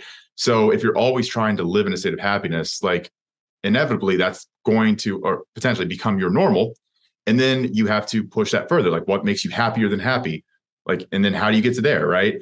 And then anything beyond or below, excuse me, that happiness state is going to be sad, depressed. It's going to make you feel bad about your life. I think that's where you kind of see people who we would look at and be like, how could they ever have mental health issues? How could they ever be depressed? How could they ever commit suicide? These like celebrities, actors, very wealthy people. And you look at them and you're like, why are you depressed? You have everything in the world. But it's because their subjective reality has literally changed. Like, how they're interpreting and how they're viewing the world has changed because they got used to having money. They got used to fame. They got used to all these things that like we would view as being like enhancers in life. But for them, that became normal. So then how do you get happier than that, right? Like, what do you do to enhance your life? And I think that's where people start to run into like these very depressing situations of like, I can't do this anymore. Like, I can't just throw money at this and become happier. Like, there is no way for me to do that. And whenever you're high up in that, subjective world, there's a lot to go downward. There's, you know what I mean? Like you can fall downward very quickly. And a lot of people don't really have anything to catch them whenever they do fall. Someone who has been very wealthy or very famous and they start to experience, bankruptcy, or they start to, have these like very big personal life problems where they start to kind of, stumble. It's very easy to see why those types of people who have experienced like, those very overwhelming highs can fall into these very, very, very dark places. And you see these like, childhood stars who develop drug addictions and they have all these issues. They don't know how to process all of that success at a young age. They don't know how to do it. And then once it goes away, all they know is the downslope. That's all they know is things getting worse subjectively for them. Mm-hmm. And I think that's something that's really, really challenging for a lot of people to deal with. And, for you, it's interesting how you describe everything as being like kind of like shadow selves, fractures of who you are. Because, just personally, like I have never really thought of that, for me and like how I view myself. I've always just kind of like viewed myself as like a whole. But if you do really start to like view yourself as like pieces, like little Horcruxes, right? Little Horcruxes of yourself, and you're hiding them in different places, and you want to push certain ones further and further away so that you can't access them because you don't want to see what they're actually holding. You don't want to see that part of yourself. That's where it does become potentially really problematic, like you said, if you don't invite all of those selves to the forefront and you address all of them equally and you accept all of them, because even like the most fucked up aspects of yourself, like you need to address them. You need to be able to accept them. You need to understand who you are, because if you just try and pretend like you're someone who doesn't have all these fucked up problems, like what you said, just like the expecting the willpower to just ignore those voices, like that's not always going to work. But one thing that I have always kind of thought was funny is how the people who have like kind of like the most, I don't say the most problems or like the most fucked up, but just like how guarded of like your ego you are, you know, like whenever I was really at my peak of like, you know, being fucked up, like I had developed so many coping and protective mechanisms for myself, my ego. I like did in a lot of ways didn't even really know who I was anymore, because I had like layered all of these different barriers to actually accessing myself, to guard away from like getting down to that like root of who I was. And obviously, you know, like I've had my own experiences where like I've actually gotten all the way down there, not necessarily voluntarily. And that was, you know, obviously a very, you know, enlightening experience whenever I did kind of get down to myself, and eliminate the ego, or like get the ego the fuck out of the way. But I know that for you, you know, obviously you talked about like drugs and, you know, psychedelics is something that both you and I have had experience with in the past. And we've talked about how I struggle with psychedelics because of my personality being a little bit more guarded. Did you experience that before, whenever you had like dabbled with that stuff, that your ego is like just really, really resistant to accepting those types of things? Oh yeah, I mean, like that was like in the like those pre-rehab days. That was when I realized, like in those experiences, that like there was something like wrong, and wrong in the sense of like, why can't I access these parts of myself? Why? What is like that? There's these walls being put up because of this blocking me from feeling pain. So it makes sense when we put all these layers. And I mean, I was literally a walking coping mechanism. Like, if there was a way to Yeah. cope with something, sex, drugs, overworking, nicotine, alcohol, I fucking found it. Yeah. And I did it all, like at one point or another. And that it's like, of course we have these walls up, and of course we distract ourselves because like we don't want to feel that unconsciously. Like, I don't want you to feel this pain. That's going to hurt a lot. But that's why it's so important. We view these parts of ourselves as like, or I think people in general, it's like, this part of me is bad. This is bad. We label it, put this value, this negative thing. And like, wait, that's still us. That is still me. No matter how fucked up or bad it seems. Again, I think it's important to remember, like, these things or these voices can fester really big from something really small. You know what I mean? Over, you think of decades of these things being ignored, they slowly build up. It's like a cancer. Yep. But it's us, and it's trying to tell us something. It's like, hey, motherfucker, I am here. Acknowledge me. So then what do most of us do? Like, I don't want to fucking listen to that. That's when we start doing more drugs or doing these things. I think that was why there was a level, you know, before when I did do those psychedelics, it was like, I was like a paradoxical, I don't want to face this, yet I want to face it at the same time. I know I need to, but it was very confusing. And when I was finally able to do that outside of any substance is when it was really powerful. Yeah. When I can do it in a sober state, in a state of like, that is when I've experienced like that blending of the conscious and unconscious mind. When you know how to tap into that sober, is when like I think the work can really be done. And I think that's like super important. And all these people want to go on all these like ayahuasca trips and do all this crazy stuff, which I think can be amazing medicine. I'm not saying there's not a place for it, but none of it matters if you don't know how to integrate it. You know what I mean? You could do all the fucking shit in the world, but if you don't know, okay, I saw all this stuff, now what? Yeah. The integration part is literally what will allow you to change and feel whole again. So yeah, it's when we feel that resistance, that is when I have found to literally drop in on myself and my body, like, yo, it's okay. Like, you are safe. I am safe here. Like, I literally say that out loud. I breathe with myself. Like, I'm safe. You can show me whatever you need to show me. And it's like, oh, okay. I mean, dude, I want to bring this up because it was actually a really powerful experience. Friday morning, I had a call with the guy who does shadow integration. He's a coach that's all he does. I don't know if it's all he does, but he does it also, whatever else he does. We had an hour-long call, and we did a session of shadow integration on the phone, like during this discovery call. And it was incredible. Like, this part of me that been having trouble accessing, we broke through.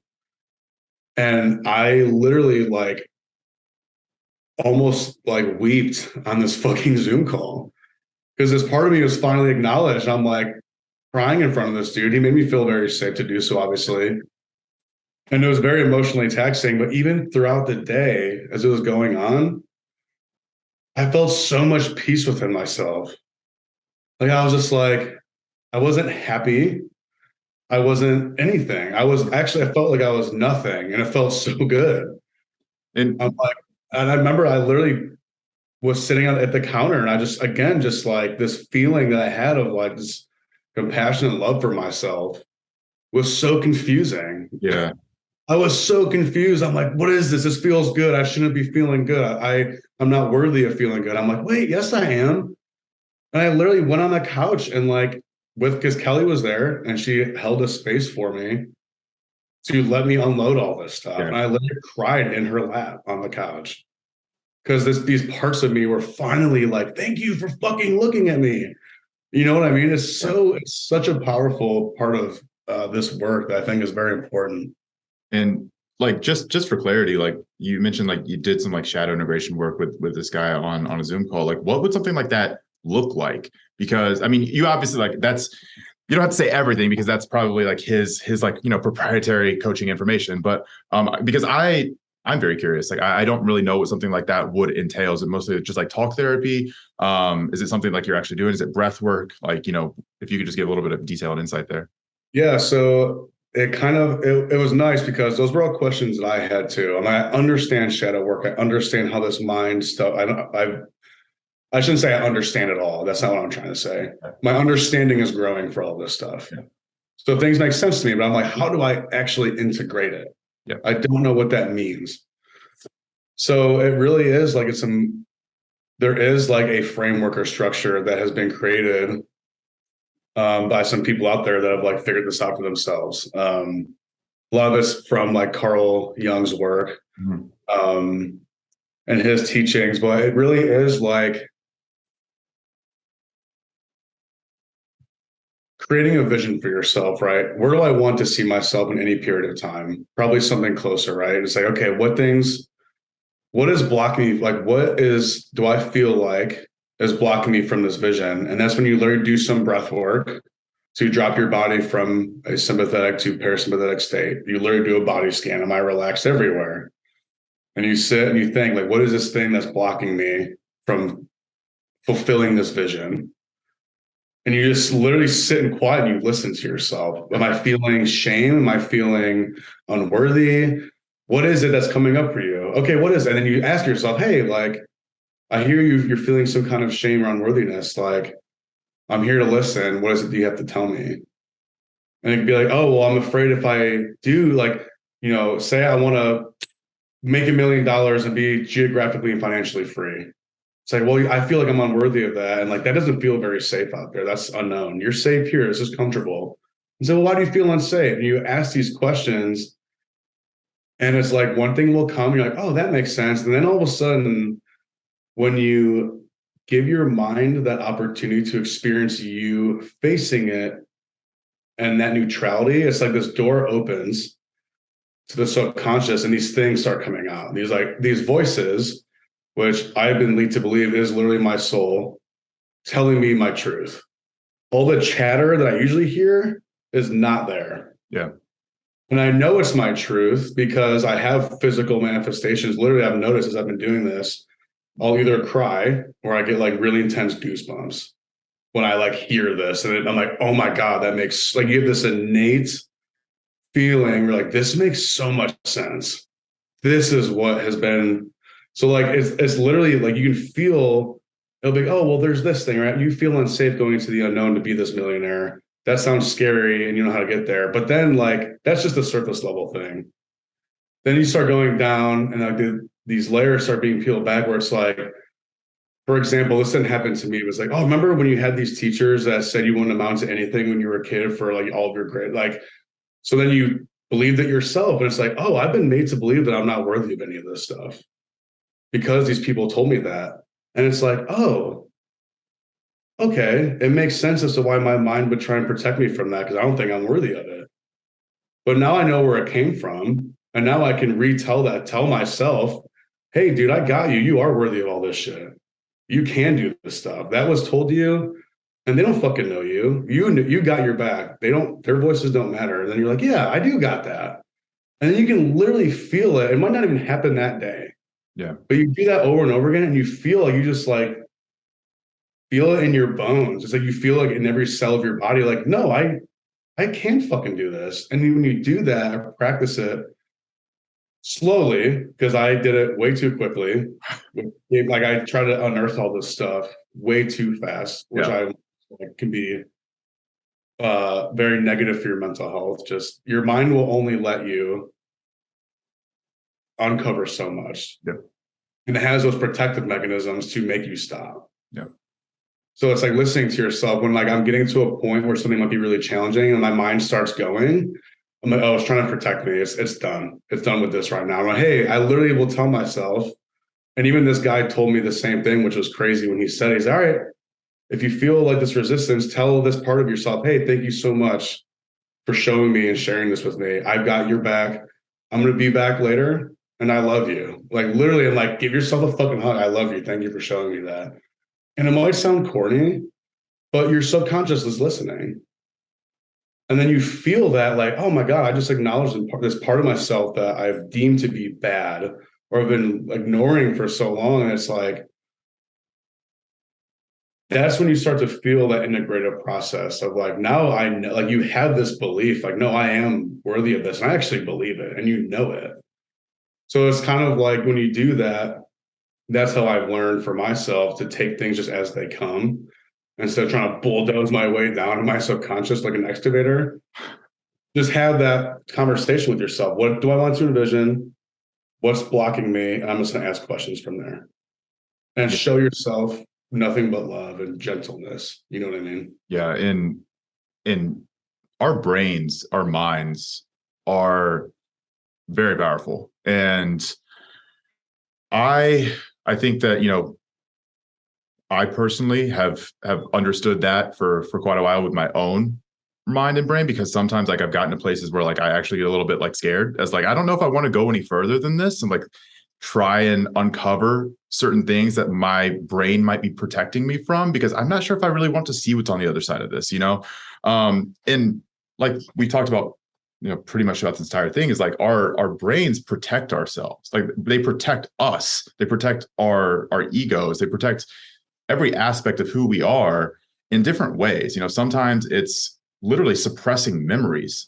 And, a lot of what you were talking about, if you had a teacher who said like, you're not shit, that's a seed that gets planted in your subconscious as a 5-year-old, and it grows and grows and grows and grows and grows.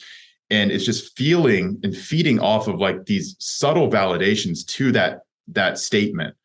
And it's not necessarily getting pruned based off of like invalidations, right? So like, other people might be saying, no, you're really intelligent, like you're really hardworking, like you can definitely do this. That doesn't have the same impact necessarily as like people saying you're not shit. You can't do anything. You won't amount to anything. And over time, like eventually those types of things will just grow and grow and grow.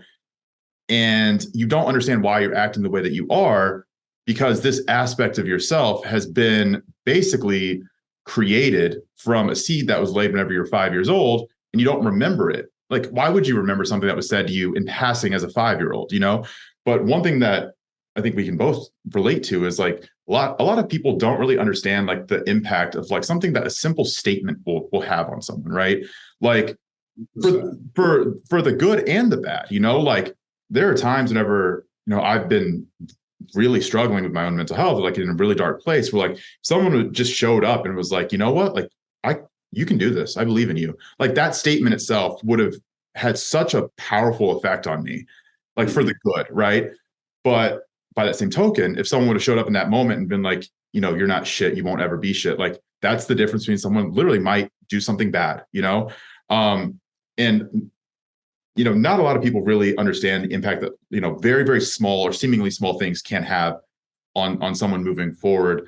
But like you said, there's a lot that goes on under the surface. There's a lot that like needs to be addressed, and you have to kind of peel back the layers one by one to really figure out like who you are and be able to integrate that into like who you want to be in the future, and be able to make positive changes in your life. Because you can read all the self-help books you want, you can listen to all the podcasts, you can go do all the therapy, but you're really not going to be making any lasting changes unless you actually go to the root cause or figure out the root cause of like why you're acting and doing and saying the things that you're acting and doing and saying on. And that's, something for me that has definitely made a really big impact in my own journey through all of this stuff is, not really trying to treat the problem, but trying to figure out and treat the source of the problem. And I'm sure that you can attest to this, but there's always a source for the source too. You can always continue to go further and further and further back and find out more and more and more things about like how you're acting, like what's creating that effect further, right? So it's like you might be unfaithful, and you might figure out that you're unfaithful because you're, bored in your relationship. You might be bored in your relationship because of X, and then X might be informed by Y, and Y might be informed by Z. You know what I mean? It's like it's that domino effect you're talking about. Exactly. And, these things really, really take a lot of work and a lot of time to get to the bottom of, and not a lot of people have the patience for the work and the time, and they don't have the support either, because it's like, it's not a singular thing. I'm sure that you would validate this, but, for me, if I try to do all this shit by myself, I would be fucked. I would never be able to get through this stuff by myself. Like, you have to have a support system. You have to have people around you who are willing to like put themselves out there for you and listen, and allow you to be heard and allow you to vent or be frustrated or be vulnerable. And especially for men, like that's really, really challenging. And I think that we're just now getting to a point where these things are okay, and like most men are getting more comfortable with the fact that like we don't have to always be like men in the traditional sense of being a man, where you always have to suppress how you're feeling. You can't cry, you can't show emotion. You have to be the rock of your friend group, your family. But I think you're a really good example of this, of being someone who kind of wears your emotions on your sleeve now, where you're very comfortable with allowing yourself to go to those places and talking about that as well. And for me, that's something I'm still trying to get a little bit more comfortable with, right? And like I was talking to Lex a few days ago, and I was like, yeah, man, it's like I just can't cry. Like it's like for me, there's just something that's blocking that last step. Like I can get to like the point where I feel it, like I'm like fuck, I'm like pre-crying, right? Like I'm about to cry. And then something shuts it down, right? And I don't know what it is. It's like that last bit I just can't get all the way through. I've never understood why. Like I can't put my finger on exactly what is like holding on for dear life there, right? But you, like, I know that you've gotten to the point where you're like, dude, I've just fucking bawled my eyes out. It was amazing, right? Like I know that we have male friends in our group who like all the time. It's like no big deal. But like I said, for me, like that's just one barrier. Like I found very difficult to be vulnerable in that aspect. But for you, I definitely want to pivot this into talking about like support, and especially for men, because we're both obviously men. And I think that we can both attest and talk a little bit more about this, but having support as a man in your friend group, in your social group, but also like extending further beyond that, and just understanding like men supporting men. Mm-hmm. That's something that is definitely not as big of an issue or is talked about nearly as much as it probably should be, just because men are assumed to have it. We have it under control. And we are like, we're the majority, like white men, we're the majority, like we're not seen to have struggles that other people do. And that, it's not as normal or comfortable for us to talk about those things. But you currently have a men's group. And in that men's group, there's a lot of, what we're talking about, this vulnerability, this openness, this encouraging of men to drop their walls and kind of like search to figure out really who are you? Like, talk about your problems, talk about the shit that you're dealing with, and there's a lot of mentoring going on there, right? Bringing people into that world. So if you want to talk about that a little bit, because I think that, I definitely want to hear you talk about it because I know that you're super excited about it. I'm sure that other people will probably love to hear you talk about it as well. Yeah. So I want to say it was like September of 22. I had this like weird epiphany.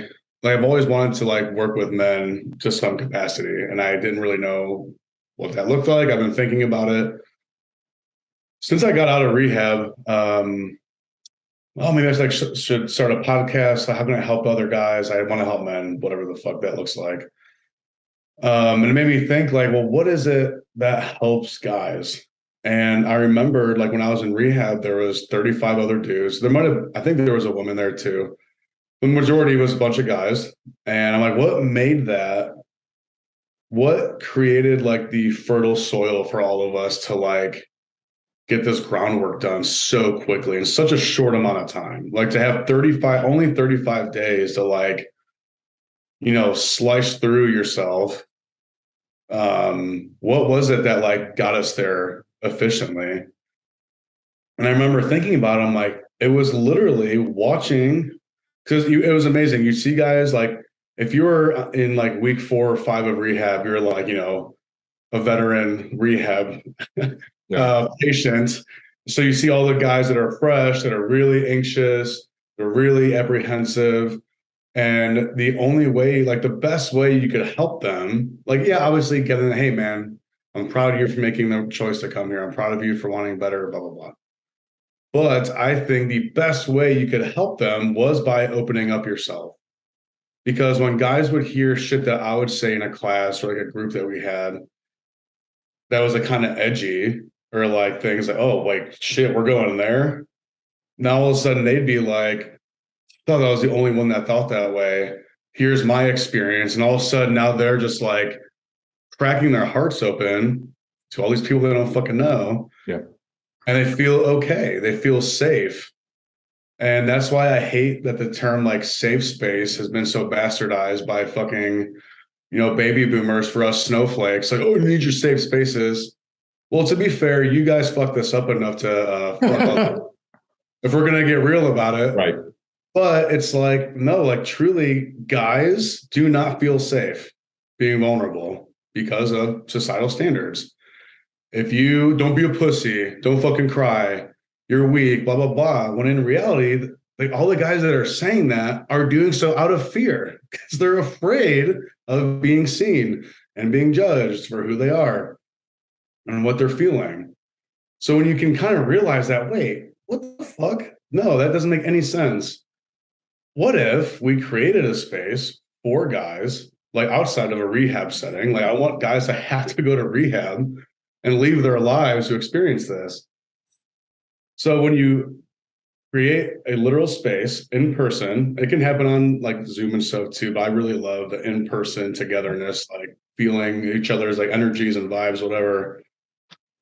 And you start to, we will have guys. So we started this group. I'm going all over the place. We started this group in September.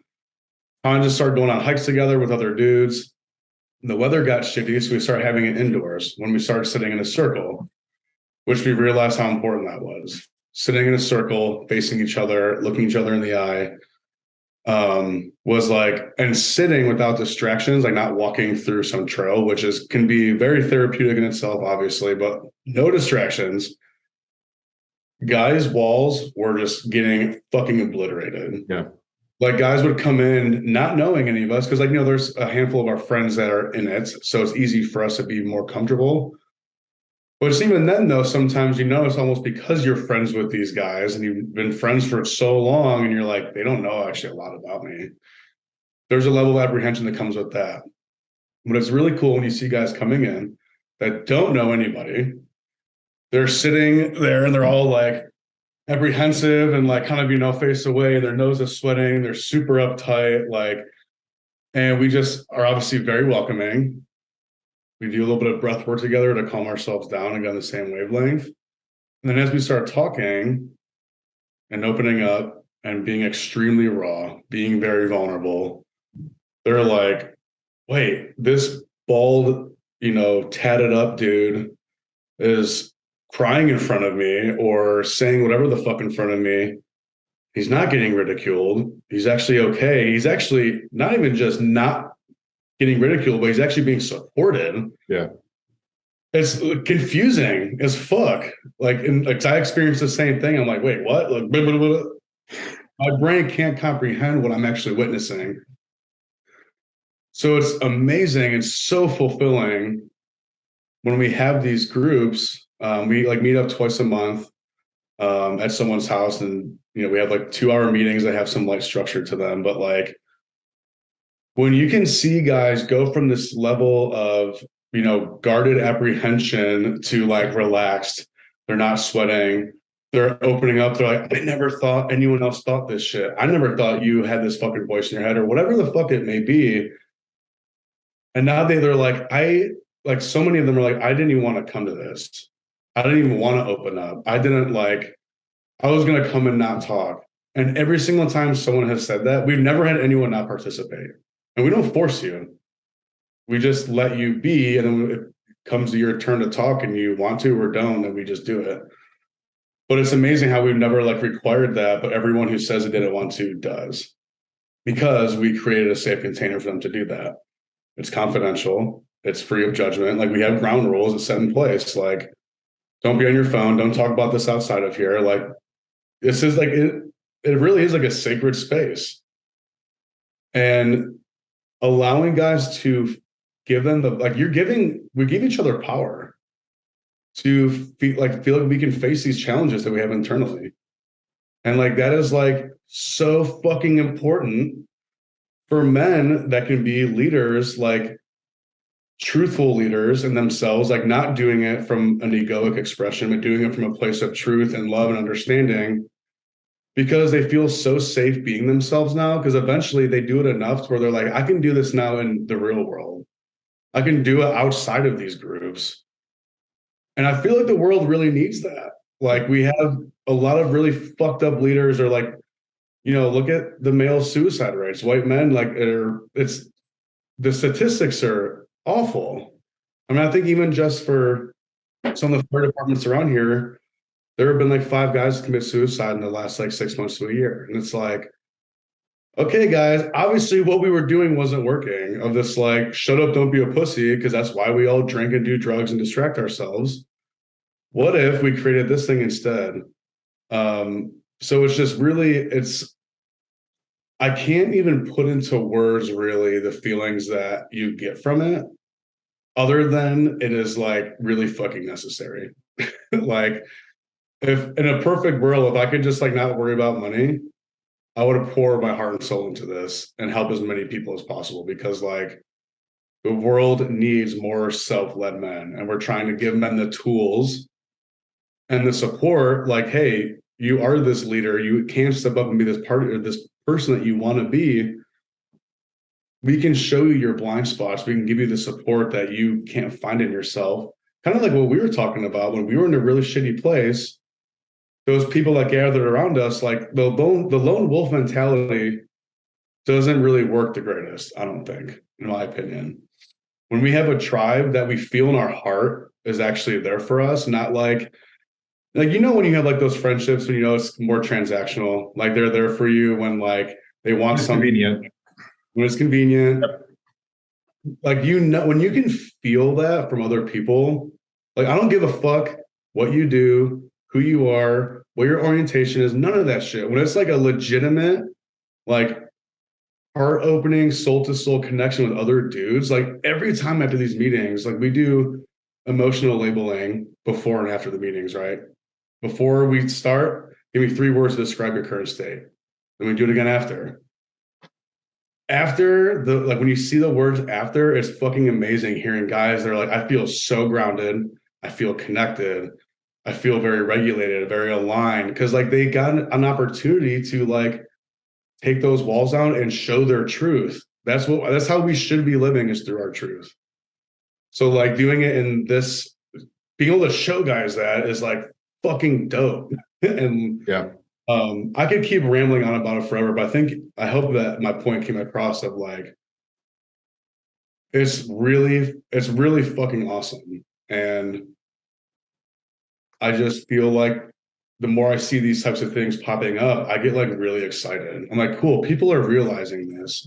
You know, even like the support we get from women, like, is amazing. Having like women, like their guys' wives, they're like, oh, my husband came to your group the other night, and like he's just that one time he came, opened up his eyes to all this shit. I'm like, that's amazing. Like, hopefully, even just they come one fucking time, now they can pass it on to someone else. And we're hoping for that big ripple effect, you know what I mean? Where it can just kind of go on and actually make a difference out in society of like, let's stop.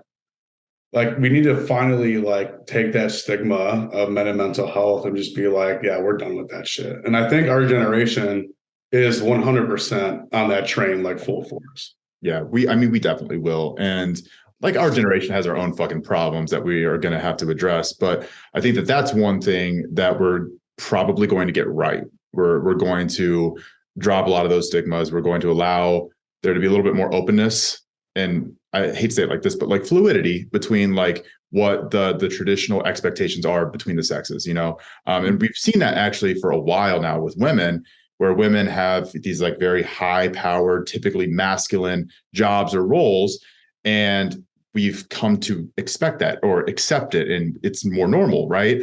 But it hasn't become as normal yet for the man to take the traditional woman's role of, you know, the emotional caretaker, the emotional support, or being able to do or go to those places. And one thing that I actually find not funny, but definitely it's like something maybe that we should talk about just like briefly. But you know, for myself, obviously, like I am a business owner, so I'm in that world a little bit more frequently. And something that's really big in like the entrepreneurial side of things, or even just like I guess you could call it like the wealth creation world, is like masterminds, right? So like people love their fucking masterminds, and masterminds are really just about like putting yourself around people who are like-minded, who you can network with, and who can potentially be there to support you, give you resources as needed. And, you know, you can be assisted by this group around you that all want a similar thing in life, right? So that's essentially like a business or like wealth creation mastermind. That's the I guess, very high level summary of it. There's a high emphasis placed on those types of things, right? So if you see someone who's like a big time entrepreneur, like a Gary Vee that's running like a mastermind, people are paying, you know, tens of thousands of dollars to get into that just for association. But what you're doing essentially is, you know, similar to that, right? But it's the emotional side.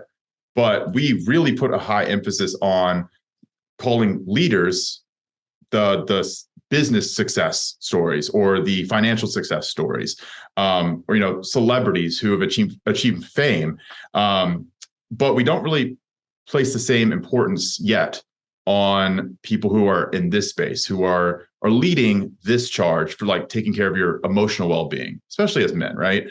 But I feel like that's very similar to what you're doing, right? Like you're trying to create a space where men, specifically men, can find that support to make their lives better and to find that openness to be vulnerable and to like go to these places that they're not necessarily yet comfortable to do in the real world and to do outside of the group. And I like, for me, I think that is something that should obviously be placed in under a higher importance than it is at the moment. And you know, mental health itself, I feel like, has become very buzzwordy, and it started out very stigmatized, where, you know, you talk about depression, you talk about like suicide, you talk about anxiety, like bipolar, like all of these things they were very stigmatized, not understood. Then we started to understand like a lot of people suffer from these things. Maybe we should not stigmatize it anymore. But now I feel like it's become very buzzwordy. It's very easy for people to fall into, I have mental health problems, you know, just don't worry about me. You know, I'm going to do my own thing. But, you know, whenever I don't show up to work on Monday, no, it's because of my mental health, right? It's like people I feel like have leveraged it for their own benefit at times. But beyond just mental health concerns, that's not what you're doing. Like, you're not trying to be a mental health specialist. You're not trying to be a counselor. You're not trying to be a therapist. You're just trying to create a space where it's okay for people to be themselves. And that might sound surface level, like shallow, right? Like the depth of that might not be apparent to people immediately. Like, I just be myself, until you show up in a place like that and you realize how much you're not being yourself in the real world. Mm-hmm. And then it becomes much more apparent how important it is to find a space where you can access your real self. Mm-hmm. And that's what you're trying to provide for your men's group. And at least in my interpretation of that. Yeah, it's so we're actually currently working on, like, I guess you could say, a branding of it, trying to get a legit name for this thing, trying to give something tangible for guys to, like, get behind, you know what I mean? And Chris Beal, our friend Chris, I was like, hey man, you're really good with words and shit. I'm not that creative. Here's what I'm thinking for, like, a name, but do you have any ideas? He's like, let me fuck with it. I'll come back. And I think what he came up with is what we're going to be going with. So I think in so many different avenues, it just makes sense what his reasoning was. But it's literally, I believe, going to be called It's Mental. So mental stands for men encouraging new thinking and listening. And I love that because it's so simple, but it's literally founded on what this was founded on: sitting the fuck down and talking and listening and encouraging you. Hey, have you, like, when, if you come to a meeting and you say something, I'm like, oh shit, I've never thought of that before. And now you just changed my whole perspective by just sharing your story. For you, it was nothing groundbreaking. But for me, I'm like, holy shit. And we're just encouraging that. And it's kind of one of those things where it's also like, life and us as humans, like I said, it's a shit show. So it's all a little mental. We're all a little crazy. And, like, that's okay. Like, let yourself fucking show it. Life is too short to be safe. And eventually, no one's going to give a fuck about you when you die. And, the world goes on. One day, this all cease to exist. So stop taking shit so seriously. So, yeah, it really is just a space for people to be fucking heard without the fear of being judged. Like, and it sounds so simple. Yeah. But when you think about it, it's like, man, we've been told our whole fucking lives that the way we think or feel, we get told by society, don't show your emotions, suck it up, don't be a pussy. And then we get into, like, relationships and they're like, I want you to, like, open up to me. I want you to do this. You're like, yeah, I've been told this is unsafe. No, you feel unsafe because I can't talk to you about what I'm feeling. And we get confused and fucked up. And it's just like, no wonder why we withdraw into our own heads, because we have nowhere to go. Nothing feels safe. So it really is. It's like even the fact, like, the stuff you and I talked about on here today, 4 or 5 years ago, I probably never would have talked about this out in the open. I'd be like, fuck that. Like, pre-rehab days, I was 28 when I went, I think. I could probably count on one hand from, like, 14, like, early teenage years to 20, how many times I cried. Never fucking cried. Now I probably cry once a week, if not more, about something, because it's just another fucking emotion. It's just an expression.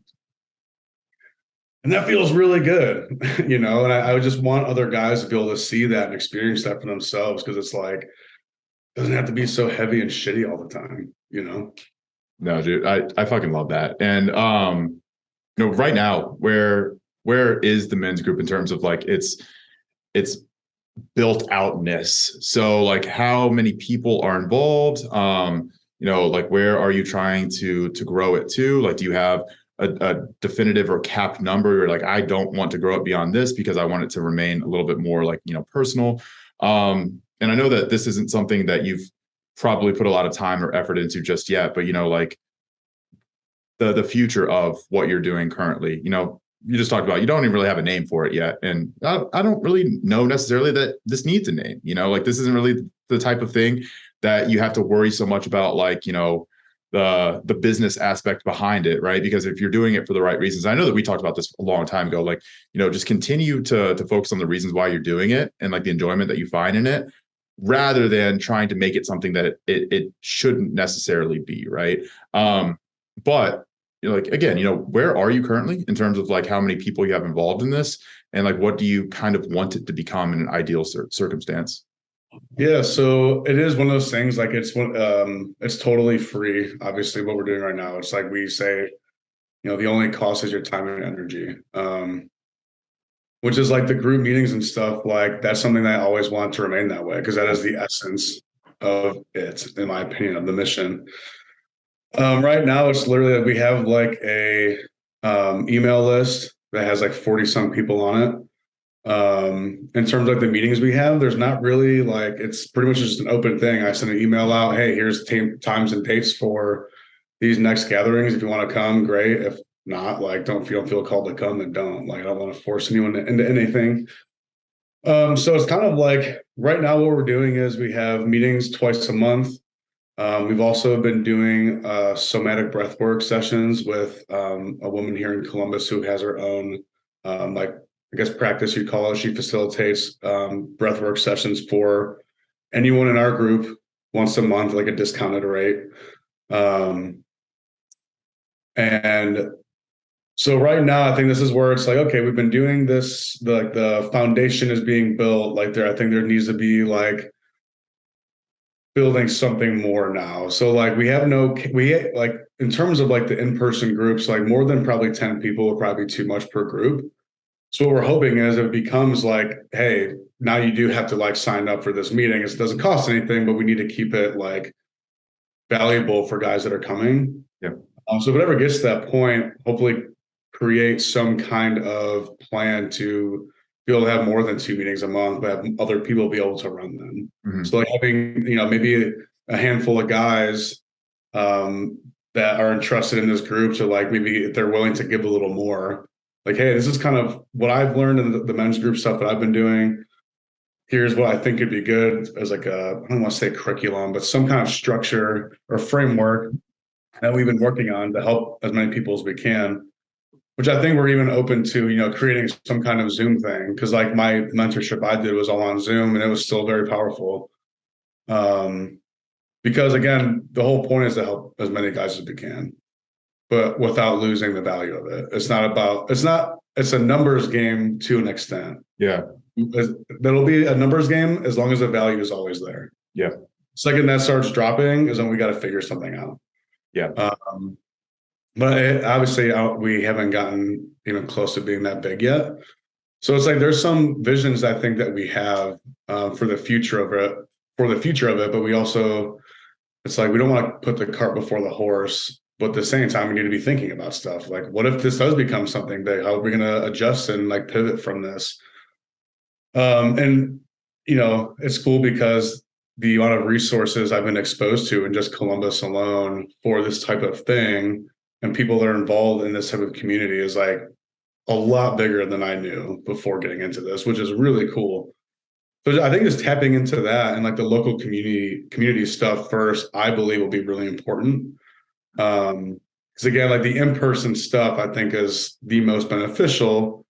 However, we also have the gift of technology to use the internet. So I think we're in talks of trying to transition to a broader audience, Yeah. And I mean, the total addressable market for what you're trying to do is everyone. Like that's the thing, right? Like literally every single person could benefit from something like this, even if it's just once or twice a month. And obviously keeping things a little bit more local to start. We have a pretty core tight-knit group of friends. So, even if it's just something where, you're hanging out with your best friends and just talking about those things, like I think that the value of even that can't be overstated. Especially if you create like what you've said, that container where things that are said here do not leave ever under any circumstance. You're free to say whatever you want. You're free to act however you, well, maybe not act however you want, but you're able to be you. You're able to be yourself. Like that, again, it can't be overstated how important that is to have every once in a while, because in the real world, you don't have it. Like that's not something that you can access. So what you're doing, I think, is incredibly important to be able to open that access up to people who need it. And even people who don't necessarily know that they need it, but they do, which is everyone, right? So yeah, man, I think that we've talked about it, right? Like I want to start going, and I've been a piece of shit and haven't been able to I've been able to come You're and not a piece of shit, bro. I know that like every fucking time I'm like, I'm gonna show up this week. I'm gonna show up this week. And I always fucking let you down. But I'm going to start coming, and even like just having this conversation solidified it even more for me in my head that I think it's something I want to be doing and should be doing anyway. So yeah, man, I really appreciate your time. So if you want to, wrap this up, throw a plug out, talk about whatever you want to, just to end this conversation. I think that would be a great way to go, because this has been a heavy conversation. We've talked about some like pretty deep personal shit for both of us. So maybe just allow that to sink in and wrap the conversation up in a good way. Yeah, no, definitely. I always appreciate the opportunity to be vulnerable in a, I guess, public online type of space. Even like on Instagram, when I post about personal shit, like I've been a little more quiet the last few months based on, the shit I talked about with you going through, like the energy to put stuff out has been lower than normal, but I'm feeling like that fire again to put myself out there and talk about vulnerable things, even if it's stuff that is like I once had clouded in shame. Every time I'm like hesitant to post something similar to what we talked about today, where I'm like, oh, I don't want to be judged for that, or oh, there's always that thing that's like, don't put yourself out there in that way, but I do it anyways because it's uncomfortable. Literally every single time, there's at least one person that's like, yo, thank you so much for sharing that and like being vulnerable in this type of space, because we don't see that type of shit enough. Because being like genuine and sharing your truth, I feel like we're doing people a disservice by not sharing that, because our story can help someone else. So anytime that I feel like I don't want to post it because I'm afraid, I'm like, stop being selfish and put it out there. And I'm like, okay, like I just put it out there. And if someone does judge me, that's okay, because now like I'm more okay with me now than I ever have been. So if I do receive judgment, yeah, it might sting for a second or maybe a day or two, but I'm like, I'm human, and why am I letting them dictate who I am anymore? So the opportunity to do this today, I know it's been fucking 2.5 hours of us talking, but it was a great opportunity to do it. So yeah, I definitely appreciate anyone that's willing to listen, for sure. Yeah, man. And if people can find out more about you, what you're doing, your men's group, where can they go? And I can obviously put all of this stuff in like the show notes and stuff like that. Yeah, probably my Instagram is really what I mostly operate off of. So if they want to DM me on there, there's also my email address is linked on Instagram too. If someone wants to do more of a reach out in a more extensive space, that's also available too. But I'd say that. Cool. And what's your Instagram? Just so it's damicostrength, all lowercase, all the way through my last name and strength. Cool.